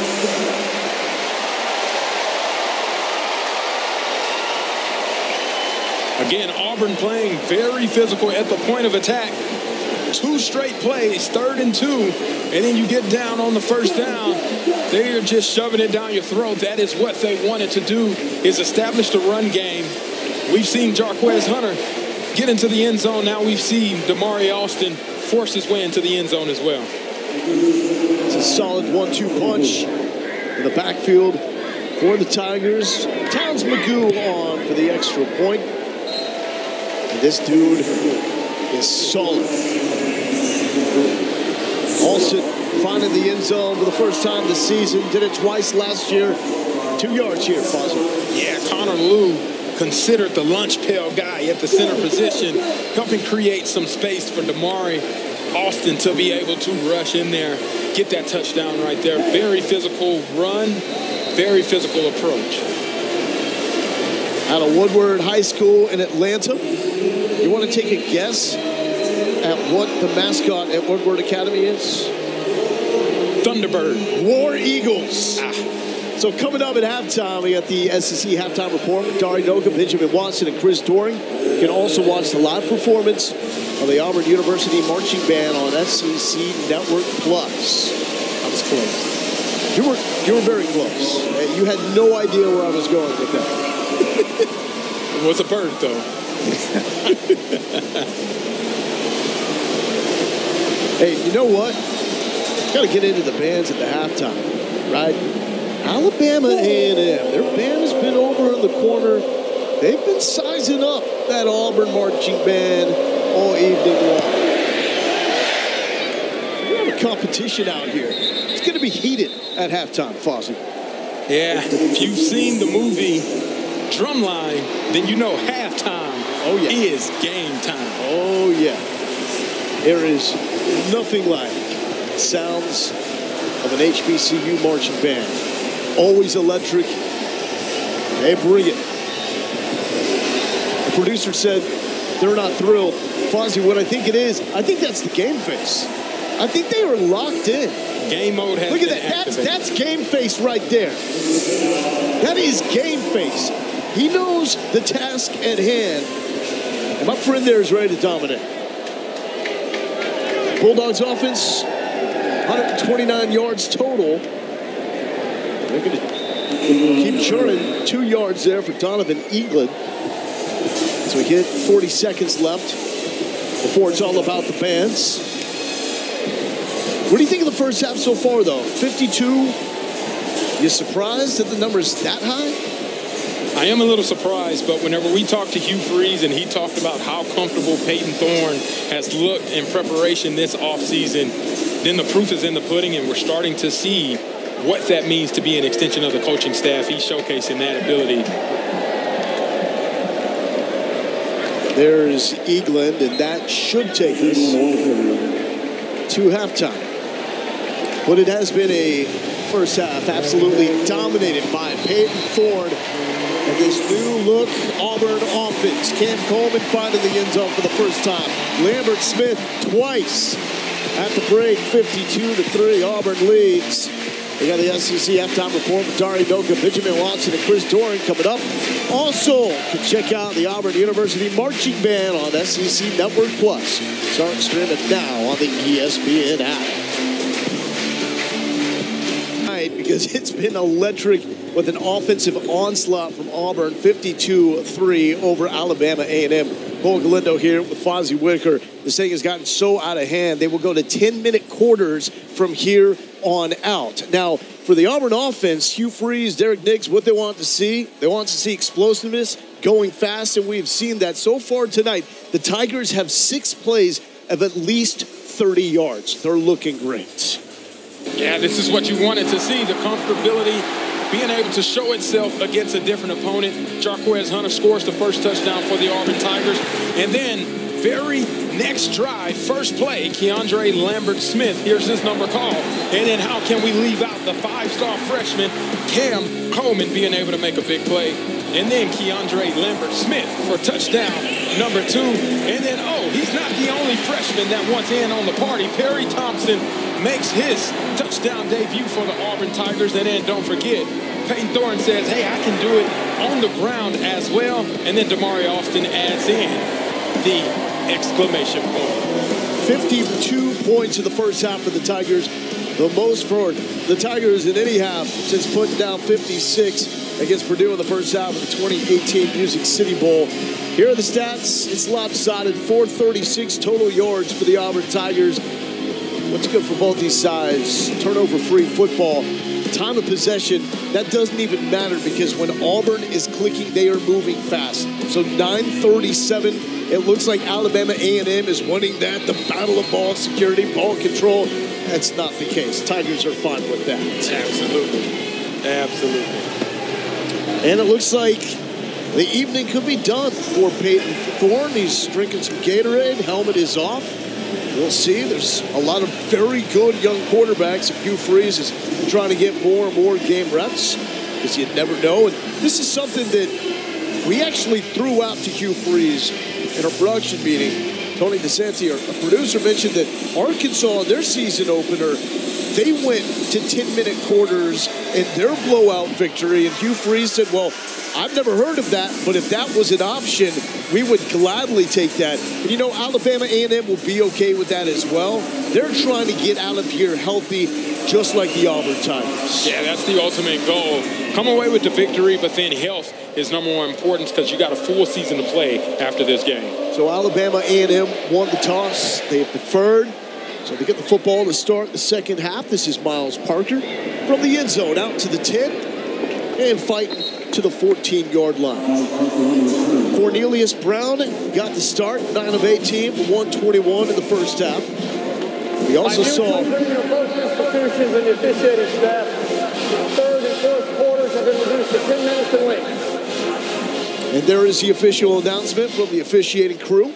And we are going to 10 minutes in the third and fourth quarter. Stat line for Cornelius Brown and really for Alabama A&M. Just get the reps in, stay healthy. They're focused on down the road and what they can do in SWAC play. And Brown showing the wheels, taking it to the 19-yard line. Whereas Robinson with the stop, 5-yard pickup. I think this is pivotal for the Bulldogs to find some consistency, maybe a little bit of rhythm as you see them coming out in an empty set. Another quad formation off to the right. Let's see what they want to go with. 15 yards rushing, so nothing doing in that regard, as this is Duke Miller. It's been an up and down first half for him. Did have a big third down conversion for the Bulldogs on the drive that set up their long points. Yeah, I think he's got to settle in a little bit.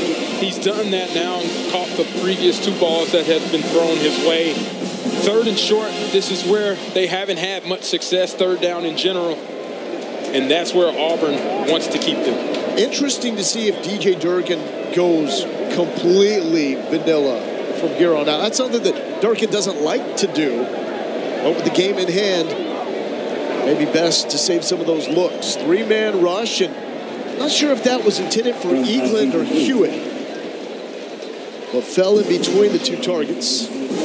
Falk is providing the pressure. That's another 3 and out for the Bulldog offense.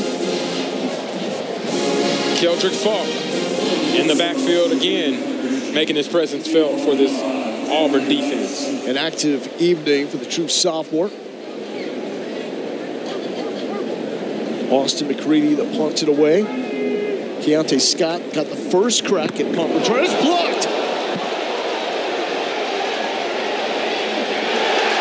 And that's going to be a Tigers touchdown.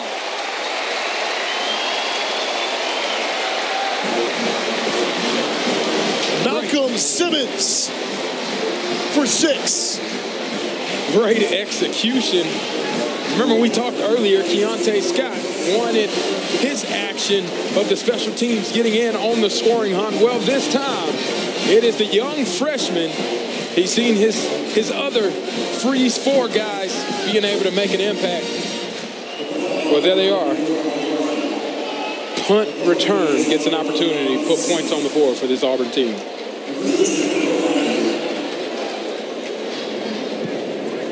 So it was Michael Riley that had the block, and the freshman Malcolm Simmons found it for the touchdown. Here's the penetration right there. Get your hands up. Ball pops up in the air. He can't find it. Got to be right place, right time. And Simmons ends up with the ball. Touchdown, Auburn Tigers.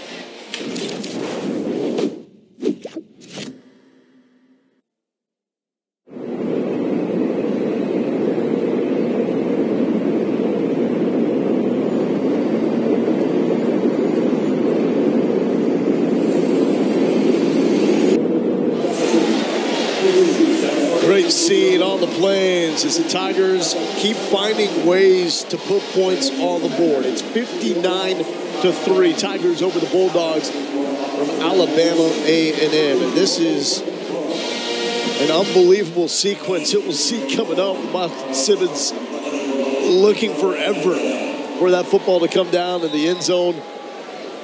So really the only phase that Tigers need to find points in is defensively.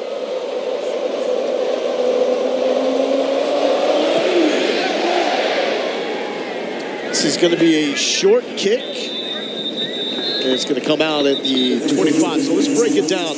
I'm not sure with what part of his body Michael Riley blocked this, but it went sky high. Yeah, good things happen whenever you're able to penetrate like he was able to. It's probably about a 4-second hang time right there. Malcolm Simmons probably could have called for a fair catch in the end zone. He locates the football, able to come down with it. A little celebration at the end. Shout out to that punt return team as they are able to put up points for this Auburn team as well. That's got to be the best moment, though, as this is the first block punt touchdown since 2021. But for Simmons to be in the end zone and not knowing where that football was, to just have it magically appear, and you got yourself a touchdown now. So that's 3 of the 4 of the freeze 4 now finding the end zone. Perry Thompson, 70-yard touchdown. Cam Coleman, 44-yard touchdown. Simmons wasn't an offensive one, but he's not going to care. No, it counts. It absolutely counts. Those guys have made a tremendous impact. The reason why they were highly sought out in the recruiting ranks and why Freeze thought they could make a difference on this football team. Back to work for the Bulldogs. Duke Miller to the 40. Ooh, he took a big hit near the sideline. Pass to number 1, Duke Miller. So the Tigers still hit. That was Kieron Crawford, transfer from Arkansas State with the thumb.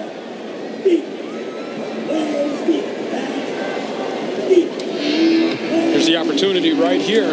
Cornelius Brown able to find some rhythm early with Duke Miller. It seems like their connection is starting to pick up with the chemistry as the game has progressed throughout the first half and now into the second half.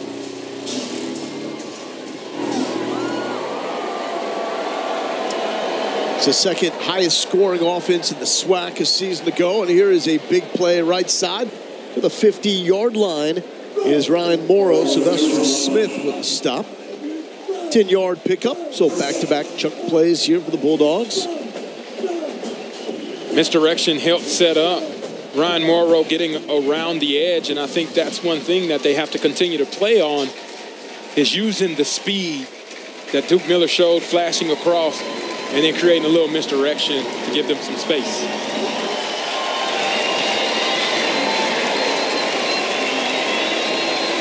Biggest play of the night still Keenan Hambrick, 56 yards on the tip pass. It was downed inside the 2-yard line. Fake pitch, down the sideline. Fantastic adjustment there. Road man catch by Duke Miller. He's starting to heat up. Yeah, this is the chemistry that we just mentioned. They were figuring it out at the end of the second half. Now you look at the back shoulder fade that was thrown to him. He makes the adjustment. Small contested catch right before he goes up to catch it. Great reception there. Quick screen to Hambrick, incomplete.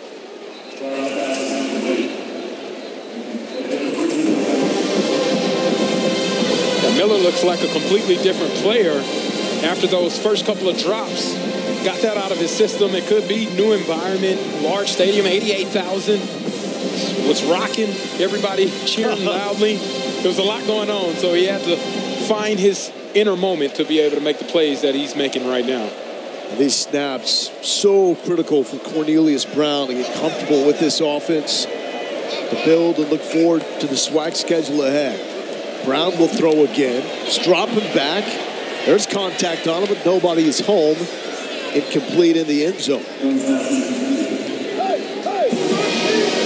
Being able to take those shots downfield tells me that the coaches feel very comfortable with where they're at currently. Obviously, Auburn has been able to create pressure throughout the course of this game, but with back-to-back-to-back first downs now on this drive, they feel very confident to be able to create some momentum and hopefully ride that momentum to another first down as they are looking at a 3rd and 10 situation.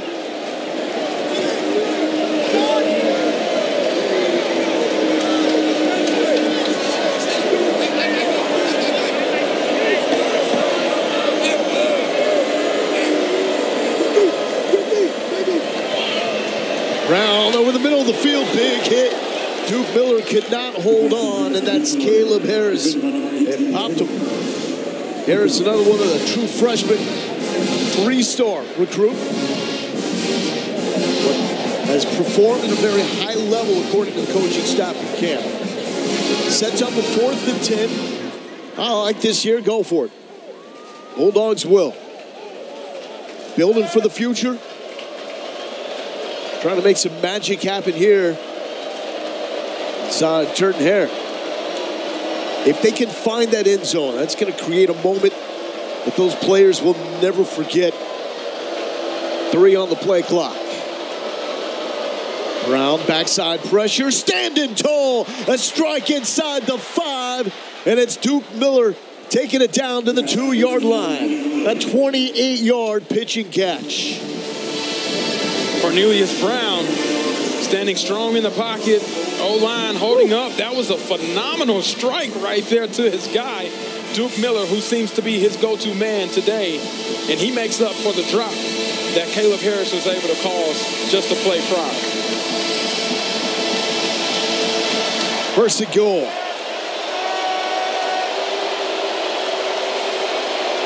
Two fullbacks, Kobe Brown and Barry White.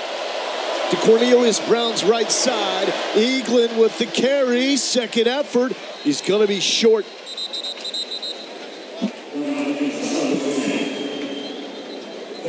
First time we've seen that look with two fullbacks coming out for Dwayne Taylor's Bulldogs offense. They are multiple, taking pride in doing it all. Again, right in the teeth of the defense is where they have shown, Auburn's defense, they have shown that they are very physical at the point of attack. Starting right tackle, Devell Brown just limped off. 10th play of the drive.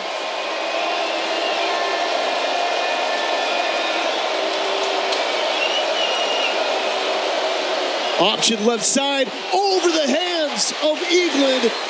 And that's going to back up the Bulldogs. Cannot have it this situation. Yeah, the miscues right there. You can't miss opportunities like that. You got a 2-on-1 situation. It was the perfect play call. You're isolating Caleb Harris. The pitch just a little off. Eaglin couldn't reel it in. They lose yardage. Now it puts them in a 3rd and long situation and having to score here. He puts that on the 7. Eaglin is strolling in for the first touchdown of the year.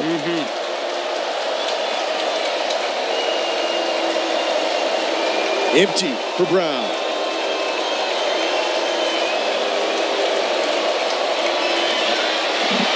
Tipped, nearly picked off. And the Auburn defense, they're going to stop on 3rd down. Robert Woodyard got that back down. DJ Durkin says he's the most improved out of the inside linebackers since January. Again, the penetration right there. It's lucky he didn't get called. Absolutely. For roughing the passer there. Hands up by the head and neck area of the quarterback, defenseless player. Gets away with one right there, but ultimately the defense gets the stop. It wasn't called. Second time tonight, the Auburn defense has been backed up with the 1st and goal. And the 2-yard line are in and forcing the Bulldogs to settle for a field goal. They've held strong. Alabama A&M, they can't have the own miscues, which forced them to be in that 3rd and long. 5-yard penalty. 4th down. So delay a game. Is that just trying to get McCready slightly better angle there? I think there was some confusion on who's supposed to be out there for the field goal team. That's what, yep. Brown goes out. Remember, the right tackle limped off the field. So substitutions play a pivotal part, especially in week number 1 when you haven't done it live for reps in that backup situation. That was Coach Maynard talking to Richard Wilson. The Bulldogs actually have a kicker coach, not a special teams coordinator, a kicking coach. Up, no good. Another missed field goal for the Bulldogs. Huge win once again for the Auburn defense inside the red zone.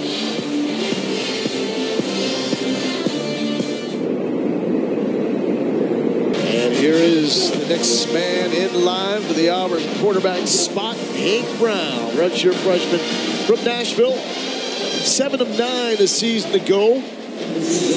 All that action coming in the Music City Bowl. And there is Malcolm Simmons. Incomplete. Looking for that true freshman. Hank Brown throws a tremendous deep ball. Working on a little more consistency and control of this offense. His offensive coordinator, Derek Nix, saying that he took the bull by the horn since the start of the offseason, solidifying himself as the number 2 guy. To the ground, and a nice seam. North of the 30 is Jeremiah Cobb. Did count 14 yards. Yeah, you got a little zone offensive run right there. Pressing the heels of the lineman, makes a cut, gets upfield vertically, very fast. Back to Cobb. He was a leading rusher for the Tigers against the Bayou Bengals a season ago. Nick Glenn with the stop for the Bulldogs. What do these reps mean right now at this stage of the game? Ultimately, it's another evaluation tool on who the coaches can trust. Whenever live bullets are going, how will you respond? And it's going to show exactly how they do respond. A Brown to throw, a little swing. A rough tackle made there by Demetrius Biambi. 3-yard pickup. 3rd and 1, puts it in short yardage situation. We'll see. Is this one of those handed off moments? You want the shot right here. I know what you're calling for, Fossey. And there is one of the shots. It's to the freshman, Malcolm Simmons, reversing course on his horse. And the Painter. Move like you mean it, young man. Second touchdown of the night. First offensive score for the electric freshman, Malcolm Simmons. We talked about it. Is this the opportunity? 3rd and 1. They're going to hand it off, or an opportunity to isolate the one-on-one matchup. Hank Brown does a good job being able to fake the read, ride the running back, find his open man. 6 points for Simmons and the Tigers. I think the Tigers faithful were most excited coming into this game to see the freshman receivers, and they have delivered. Perry Thompson has a 70-yarder. Cam Coleman has a 44-yarder, and moments ago, Simmons from 57 out. Again, one-on-one, a short post right there, about 8 yards cutting in, reverses fields, uses his speed, see you later. Bye-bye. End zone to the crib. Holla at me. Been great hosts to us and our entire crew this week. We appreciate all the hospitality, all the love. So before Cannell Maynard was a head coach of Alabama A&M, did some stunt work. So he was a quarterback in the Arena League, and his buddy that was in Waterboy told him that the movie Any Given Sunday was looking for a stunt double for Jamie Foxx's character. We needed to play quarterback. So they said, go down to Miami. We're looking for an athletic quarterback. He showed up, and there was 25 other guys there. And he said, wait, I thought I had the job. They said, no, you got to compete for this thing. Ended up winning that job, and he is the man that is the stunt double for Jamie Foxx in Any Given Sunday. That's a pretty cool story. Xavier Langford has checked in at quarterback. Colton Nero at running back. But Maynard also expanding his IMDb page by doing stunt work and Remember the Titans as well. Yeah, I think he can take a page out of the Any Given Sunday book, similar to what Alcaraz and what happened with Djokovic in the U.S. Open. Anything can happen, but maybe not tonight. 2nd and 10 now for Xavier Langford. He wants to shoot it downfield, dropped. Looked like it was there. Not hauled in by Donovan Wright, junior from Indianapolis. You been in any movies? I haven't lately, but I'm looking forward to it. After Top Gun Maverick, you decided to hang it up? I thought I was good after that. Well, I can tell you one thing, though. Yeah. This game has been a movie, especially for Hugh Freeze, one that he probably wants to watch on repeat for the rest of the season. Getting his team up 66 points through 3 quarters. Exactly how you draw it up. The only thing missing is some popcorn. We can find that, I'm sure. And that is going to be a delay game unless there's a timeout called. Timeout. Alabama A&M. Their first timeout of the half. The Bulldogs get This that. will be a 30-second timeout. Timeout in time. Read and react with Cole Kubelik and Roman Harper is back for another year each week. Take a look at the biggest plays, players, and games from the weekend The season premieres Monday night at 7 Eastern, 6 Central on the SEC Network and the ESPN app. Those two gentlemen know all there is to know about SEC football. Hey, the bands were good at the half.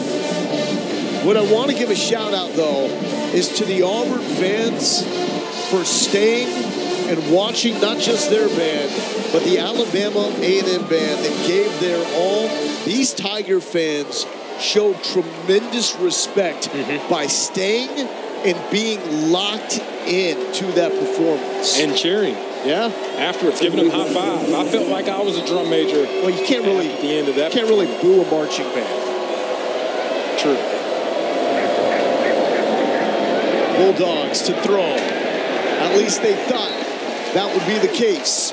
Malik blocked it. There will be many more moments like that for him. The brother, former Auburn stud, Marcus Harris, blocked it, trying to fill some of that void Harris left behind inside. Again, Amaris Williams also back there. The true freshmen are making a tremendous impact in this game.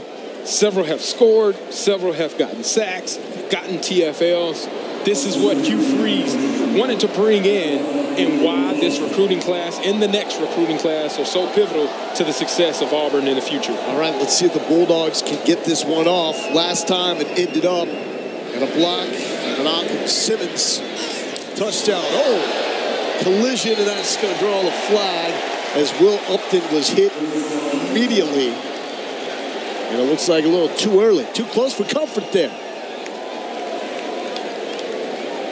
Yeah, came in too early. That is a penalty every single time before that returner is able to catch the ball. Interference, your opportunity to catch a kick. Kicking team number 87. 15-yard penalty for spot of the foul. First down. That brings us to the end of the third quarter. One that Malcolm Simmons is seeing is believing. Inside the home of the Auburn Tigers, this place is legit. To the ground. Breaking one tackle is Jeremiah Cobb. He's got 5 yards. Extremely physical run right there.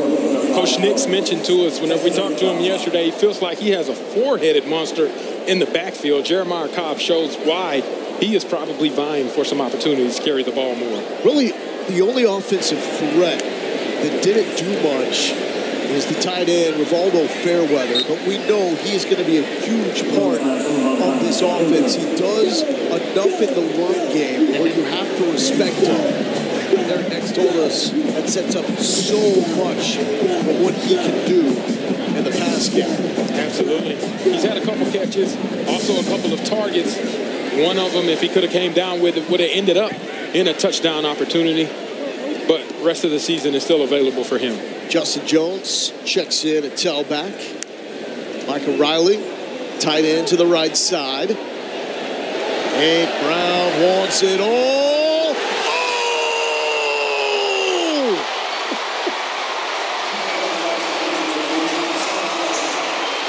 Sam Jackson did it.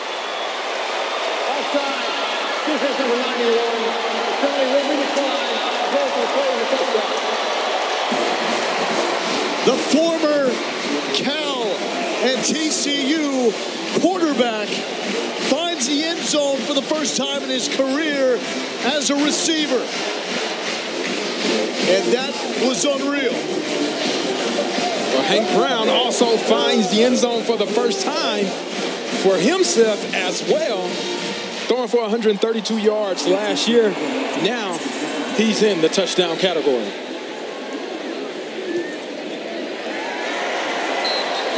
Let's take a look at why that touchdown was so successful. Hank Brown gets the offense to jump off sides. You can take a shot. Sam Brown, what a phenomenal play right there. Able to adjust on the ball, catches it in the end zone. He wants in on some of this offensive action as a former quarterback himself.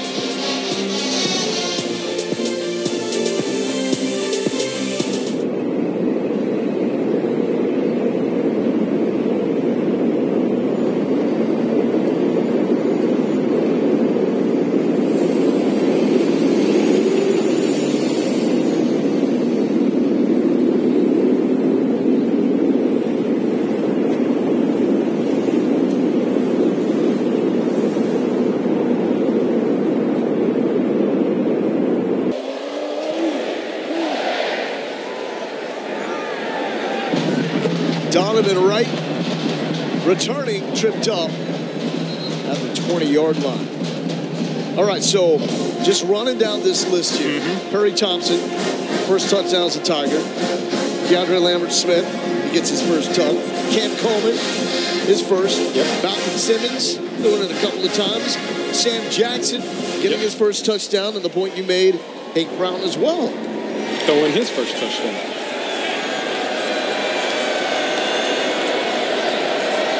It's a pretty good day, if you ask me. People scoring their first time as an Auburn Tiger. But the great part about this is that Derek Nix, DJ Durkin, Hugh Freeze, you know they will find plenty of things to work on when they review the tape next week. Absolutely. That's what you have to do to continue to get better and get to the level that all of those guys have been in, successful and in the SEC. You got to take the next step. And this is the first step and a very big positive step. But now move forward and continue to get better as you progress through the course of the rest of the season. You know, you can say what you want about these season opening contests, early season opponents from the FCS ranks. What do you actually get out of it? This is Nero fighting for his life back there. With the makeup of this team, it seems like this was the perfect stage that they needed, with so many new faces, especially around Peyton Thorne. Absolutely. The way that they've already made their impact felt, and from what Hugh Freeze has told us about their level of commitment and the buy-in, which is what we mentioned early on in this game, makes a big difference as to what this team looks like and the makeup and the character and build of how this team looks in 2024. They can afford to come out, get those jitters out of the way, playing in front of 88,000 for the first time in their career, and still feel good about their chances to get the win. Here's a rollout, and the pass is complete to the 30, and Donovan Price. Talk about the true freshman for the Tigers. Donovan Price has had a solid game. Ineligible receiver downfield. Offense number 86. Mason is covered up by a teammate on the line of scrimmage. That penalty is 5 yards from the previous spot. Points loss is down. Fourth down. Correction, no calls is down. Third down.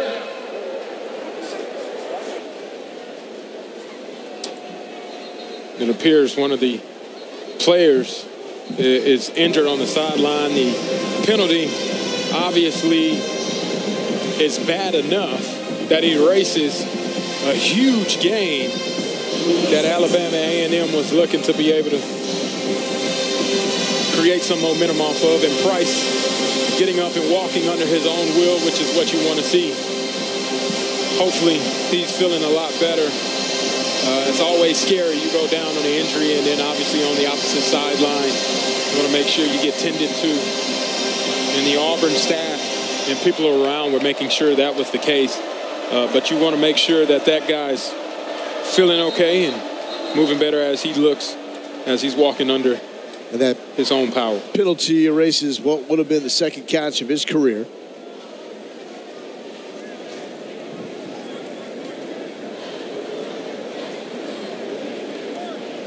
To your point, Law, earlier before that last play, they got to get comfortable at home because the next 4 are at home for these Auburn Tigers. Trying for some luck on the right side, spinning out a 1 tackle. And nothing there for Colton Nero. Robert Woodyard making the stop. So we talked so much about the Auburn offense, rightfully so, but so a lot of people want to see what this defense would look like with DJ Durkin. The way he broke it down for us feels really good about the depth and the talent on the defensive line. The linebackers, those are his veterans. Those are the guys that communicate, the leaders. And the secondary, young, extremely talented, but that's Hugh Freeze's biggest concern because it's the inexperience. They have looked the part, checked all the boxes, a couple of goal line stands, holding the Bulldogs to just 3 points. 6:53 and counting the Auburn Tigers moving to 1-0 to start the 2024 campaign.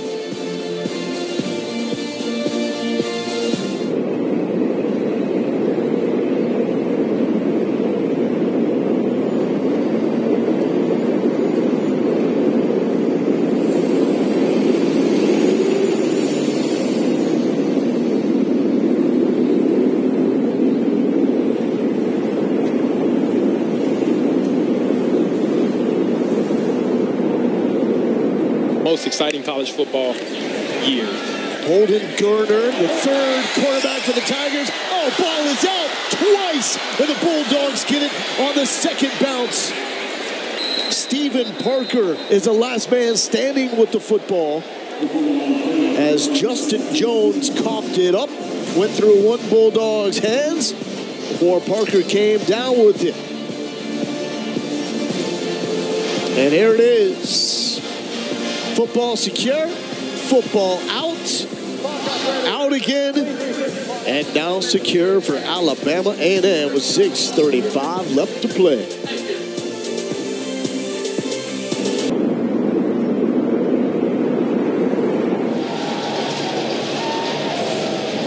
Friendly confines at home for Hugh Freeze in the first 5 games, but man, when the Tigers hit SEC play, it gets real fast. Arkansas, Oklahoma, on the road at Georgia, and then on the road at Missouri. Those are all teams, especially with OU, Georgia, Mizzou, they have a shot to get into that 12-team playoff field that we were talking about. Absolutely. Auburn, whoever made their schedule, was out for them. And at 5 games at home. Well, you starting conspiracy theories and then inside 3 the games SEC on the road, and then 3 games back at home. And then you finish, obviously, with the Iron Bowl on the road at Alabama. It's one of the most unique schedules that I've seen in college football. So tell me, what's the upside for this Auburn team? I know it's early. What do you think? They got a chance. They look really good. You're playing defense the way that they are, flying around the ball the way that they do, and then you're getting in to-go situations. 1 of 14 on 3rd down for the Alabama A&M offense. 1 of 2 on 2nd down for a total of 2 and 16 on to-go situations. That'll win you ball games and get you where you need to go. They didn't have enough guys last season. They have more dudes this year. I think the big question will be, are they going to be experienced enough, old enough? Because they are relying on a lot of these true freshmen to be difference makers in this class. Here's a 3rd and 2 for Xavier Langford and the Bulldogs. He will keep it, and Langford fighting his way forward for the first down. By the way, that Tigers turnover that we saw moments ago off the fumble from Justin Jones, the first turnover for the Tigers this season. Yeah, it's unfortunate, too, the way that it happened. He ran into his own guy, Camden Brown, and that's what coughed the ball up. It wasn't even anything that Alabama A&M did. They just happened to be in the right place at the right time, and that forced that first turnover. So we got some of the young pups in there. DeMarcus Riddick from Clinton, Alabama, number 42 overall prospect in this freshman class. Saw the shot of Jamonte Waller, number 54 overall recruit.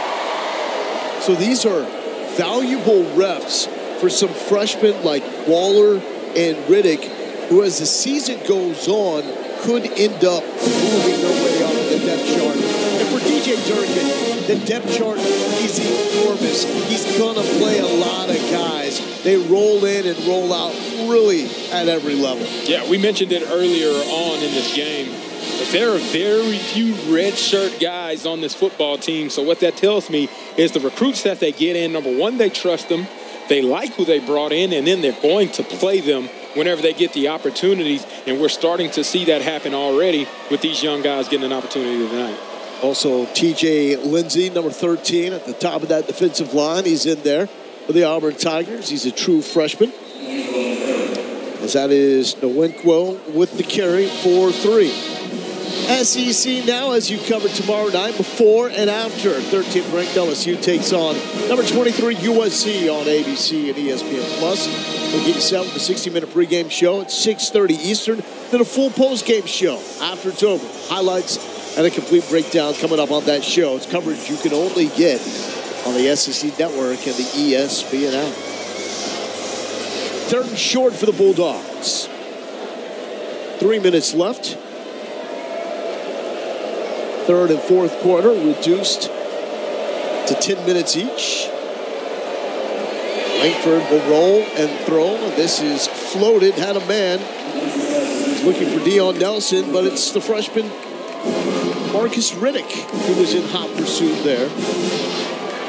The pressure was on. It seemed as though Langford could have got the ball out to Nelson a little bit quicker. I'm not quite sure what the delay was, but ultimately the pass sailed once it was thrown. Results in a 4th down and another 3rd down stop that DJ Durkin's defense can be proud of. So 4th and 2, and Alabama A&M's not even going to mess around with this one. They got the punt team out. Will Upton is back to return for the Tigers. Clean punt. This is a nice one. Upton going back, lets it sail over his head. But unfortunately for the Bulldogs, it rolls into the end zone.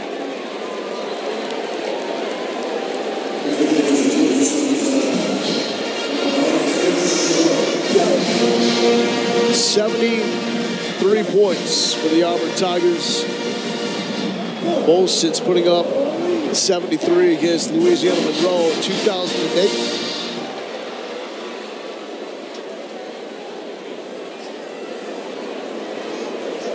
Second most points scored in the poll era. They put up 76 against Chattanooga in 1995. I think the all-time score record is safe. That was 94 against Georgia Tech back in 94. 1894. Sean Jackson, big fella, getting his carries, 6 yards. Now, you got to be a tough dude when you're wearing the 40s at that running back spot. Well, he's also 240 pounds, and we'll see how many people want to tackle this guy as he gets bust open, runs for a big gain. There is a flag on the play. Yeah, not a guy that you want to step in front of and take that contact. It looks like this one is coming back, erasing what would have been a long gain for Jackson. Holding offense number 47. 10-yard penalty for the spot of the foul.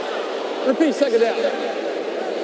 Well, how would you tackle a guy like Sean Jackson?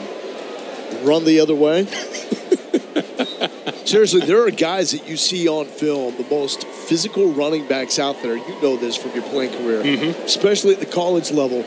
You start watching, especially safeties and cornerbacks, mysteriously take bad angles to the football. Yep. Why?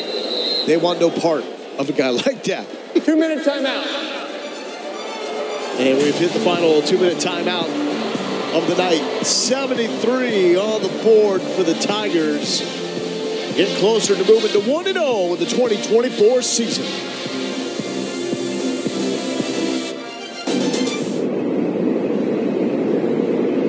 Visiting the facility's state-of-the-art restaurant, hotel, and food hall. Maybe they can produce some late-night eats for us when we get out of here. Got a 5-star hotel as well. How about that, Fawzi? Bryce Kane with the catch. That means the entire Freeze 4 has made a catch here tonight. That is pretty cool, Fawzi. Remember that for a really long time. Talked about 5-star hotel, 5-star experience. Well, how about the 5-star production by the players on the field, along with the Freeze 4 showing up in a big way? Did there. Cam Coleman has a touchdown. Simmons has 2. One of those on special teams. And how about another one, the freshman? He drops it, though, and the Bulldogs pounce on it. Bryce Kane had it and then lost it. And that is turnover number 2 for the Tigers. Jordan Milton with the recovery for the Bulldogs. They may take a look at this. All right. It looked very close. As you see, he creates a ton of separation on that short post route. Ooh. Is that right knee down? It looked as though he may have been bobbling it as contact was happening. Got to be able to secure the catch before you start running with it. But it looks very close. He may get another opportunity at it.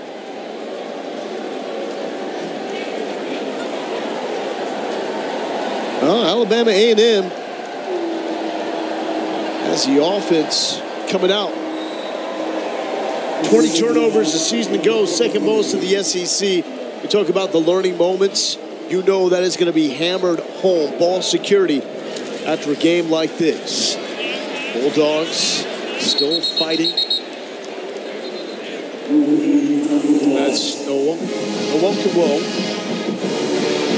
He's going to lose 4. Still running hard. Yep. Running very hard. But at the same time, this defense is flying around. They're making their presence felt no matter who's in. I mean, Auburn obviously impressive on every phase of this game, but I am impressed with the poise of Alabama A&M. Connell Maynard, his team, they've held their composure this entire game. We have not seen them hang their heads, commit unnecessary penalties. They've been simply overmatched, and that's to be expected in an environment like this. Throw it to the sideline. That was a tight window, complete to Devin Herring. True freshman from Jacksonville, Florida. It's a big-time throw. Big area of improvement, obviously, for Alabama A&M. Nobody necessarily expected them to be able to come out with a win, but whenever you get into the red zone and inside the 5-yard line, that's where you have to take your wins right there.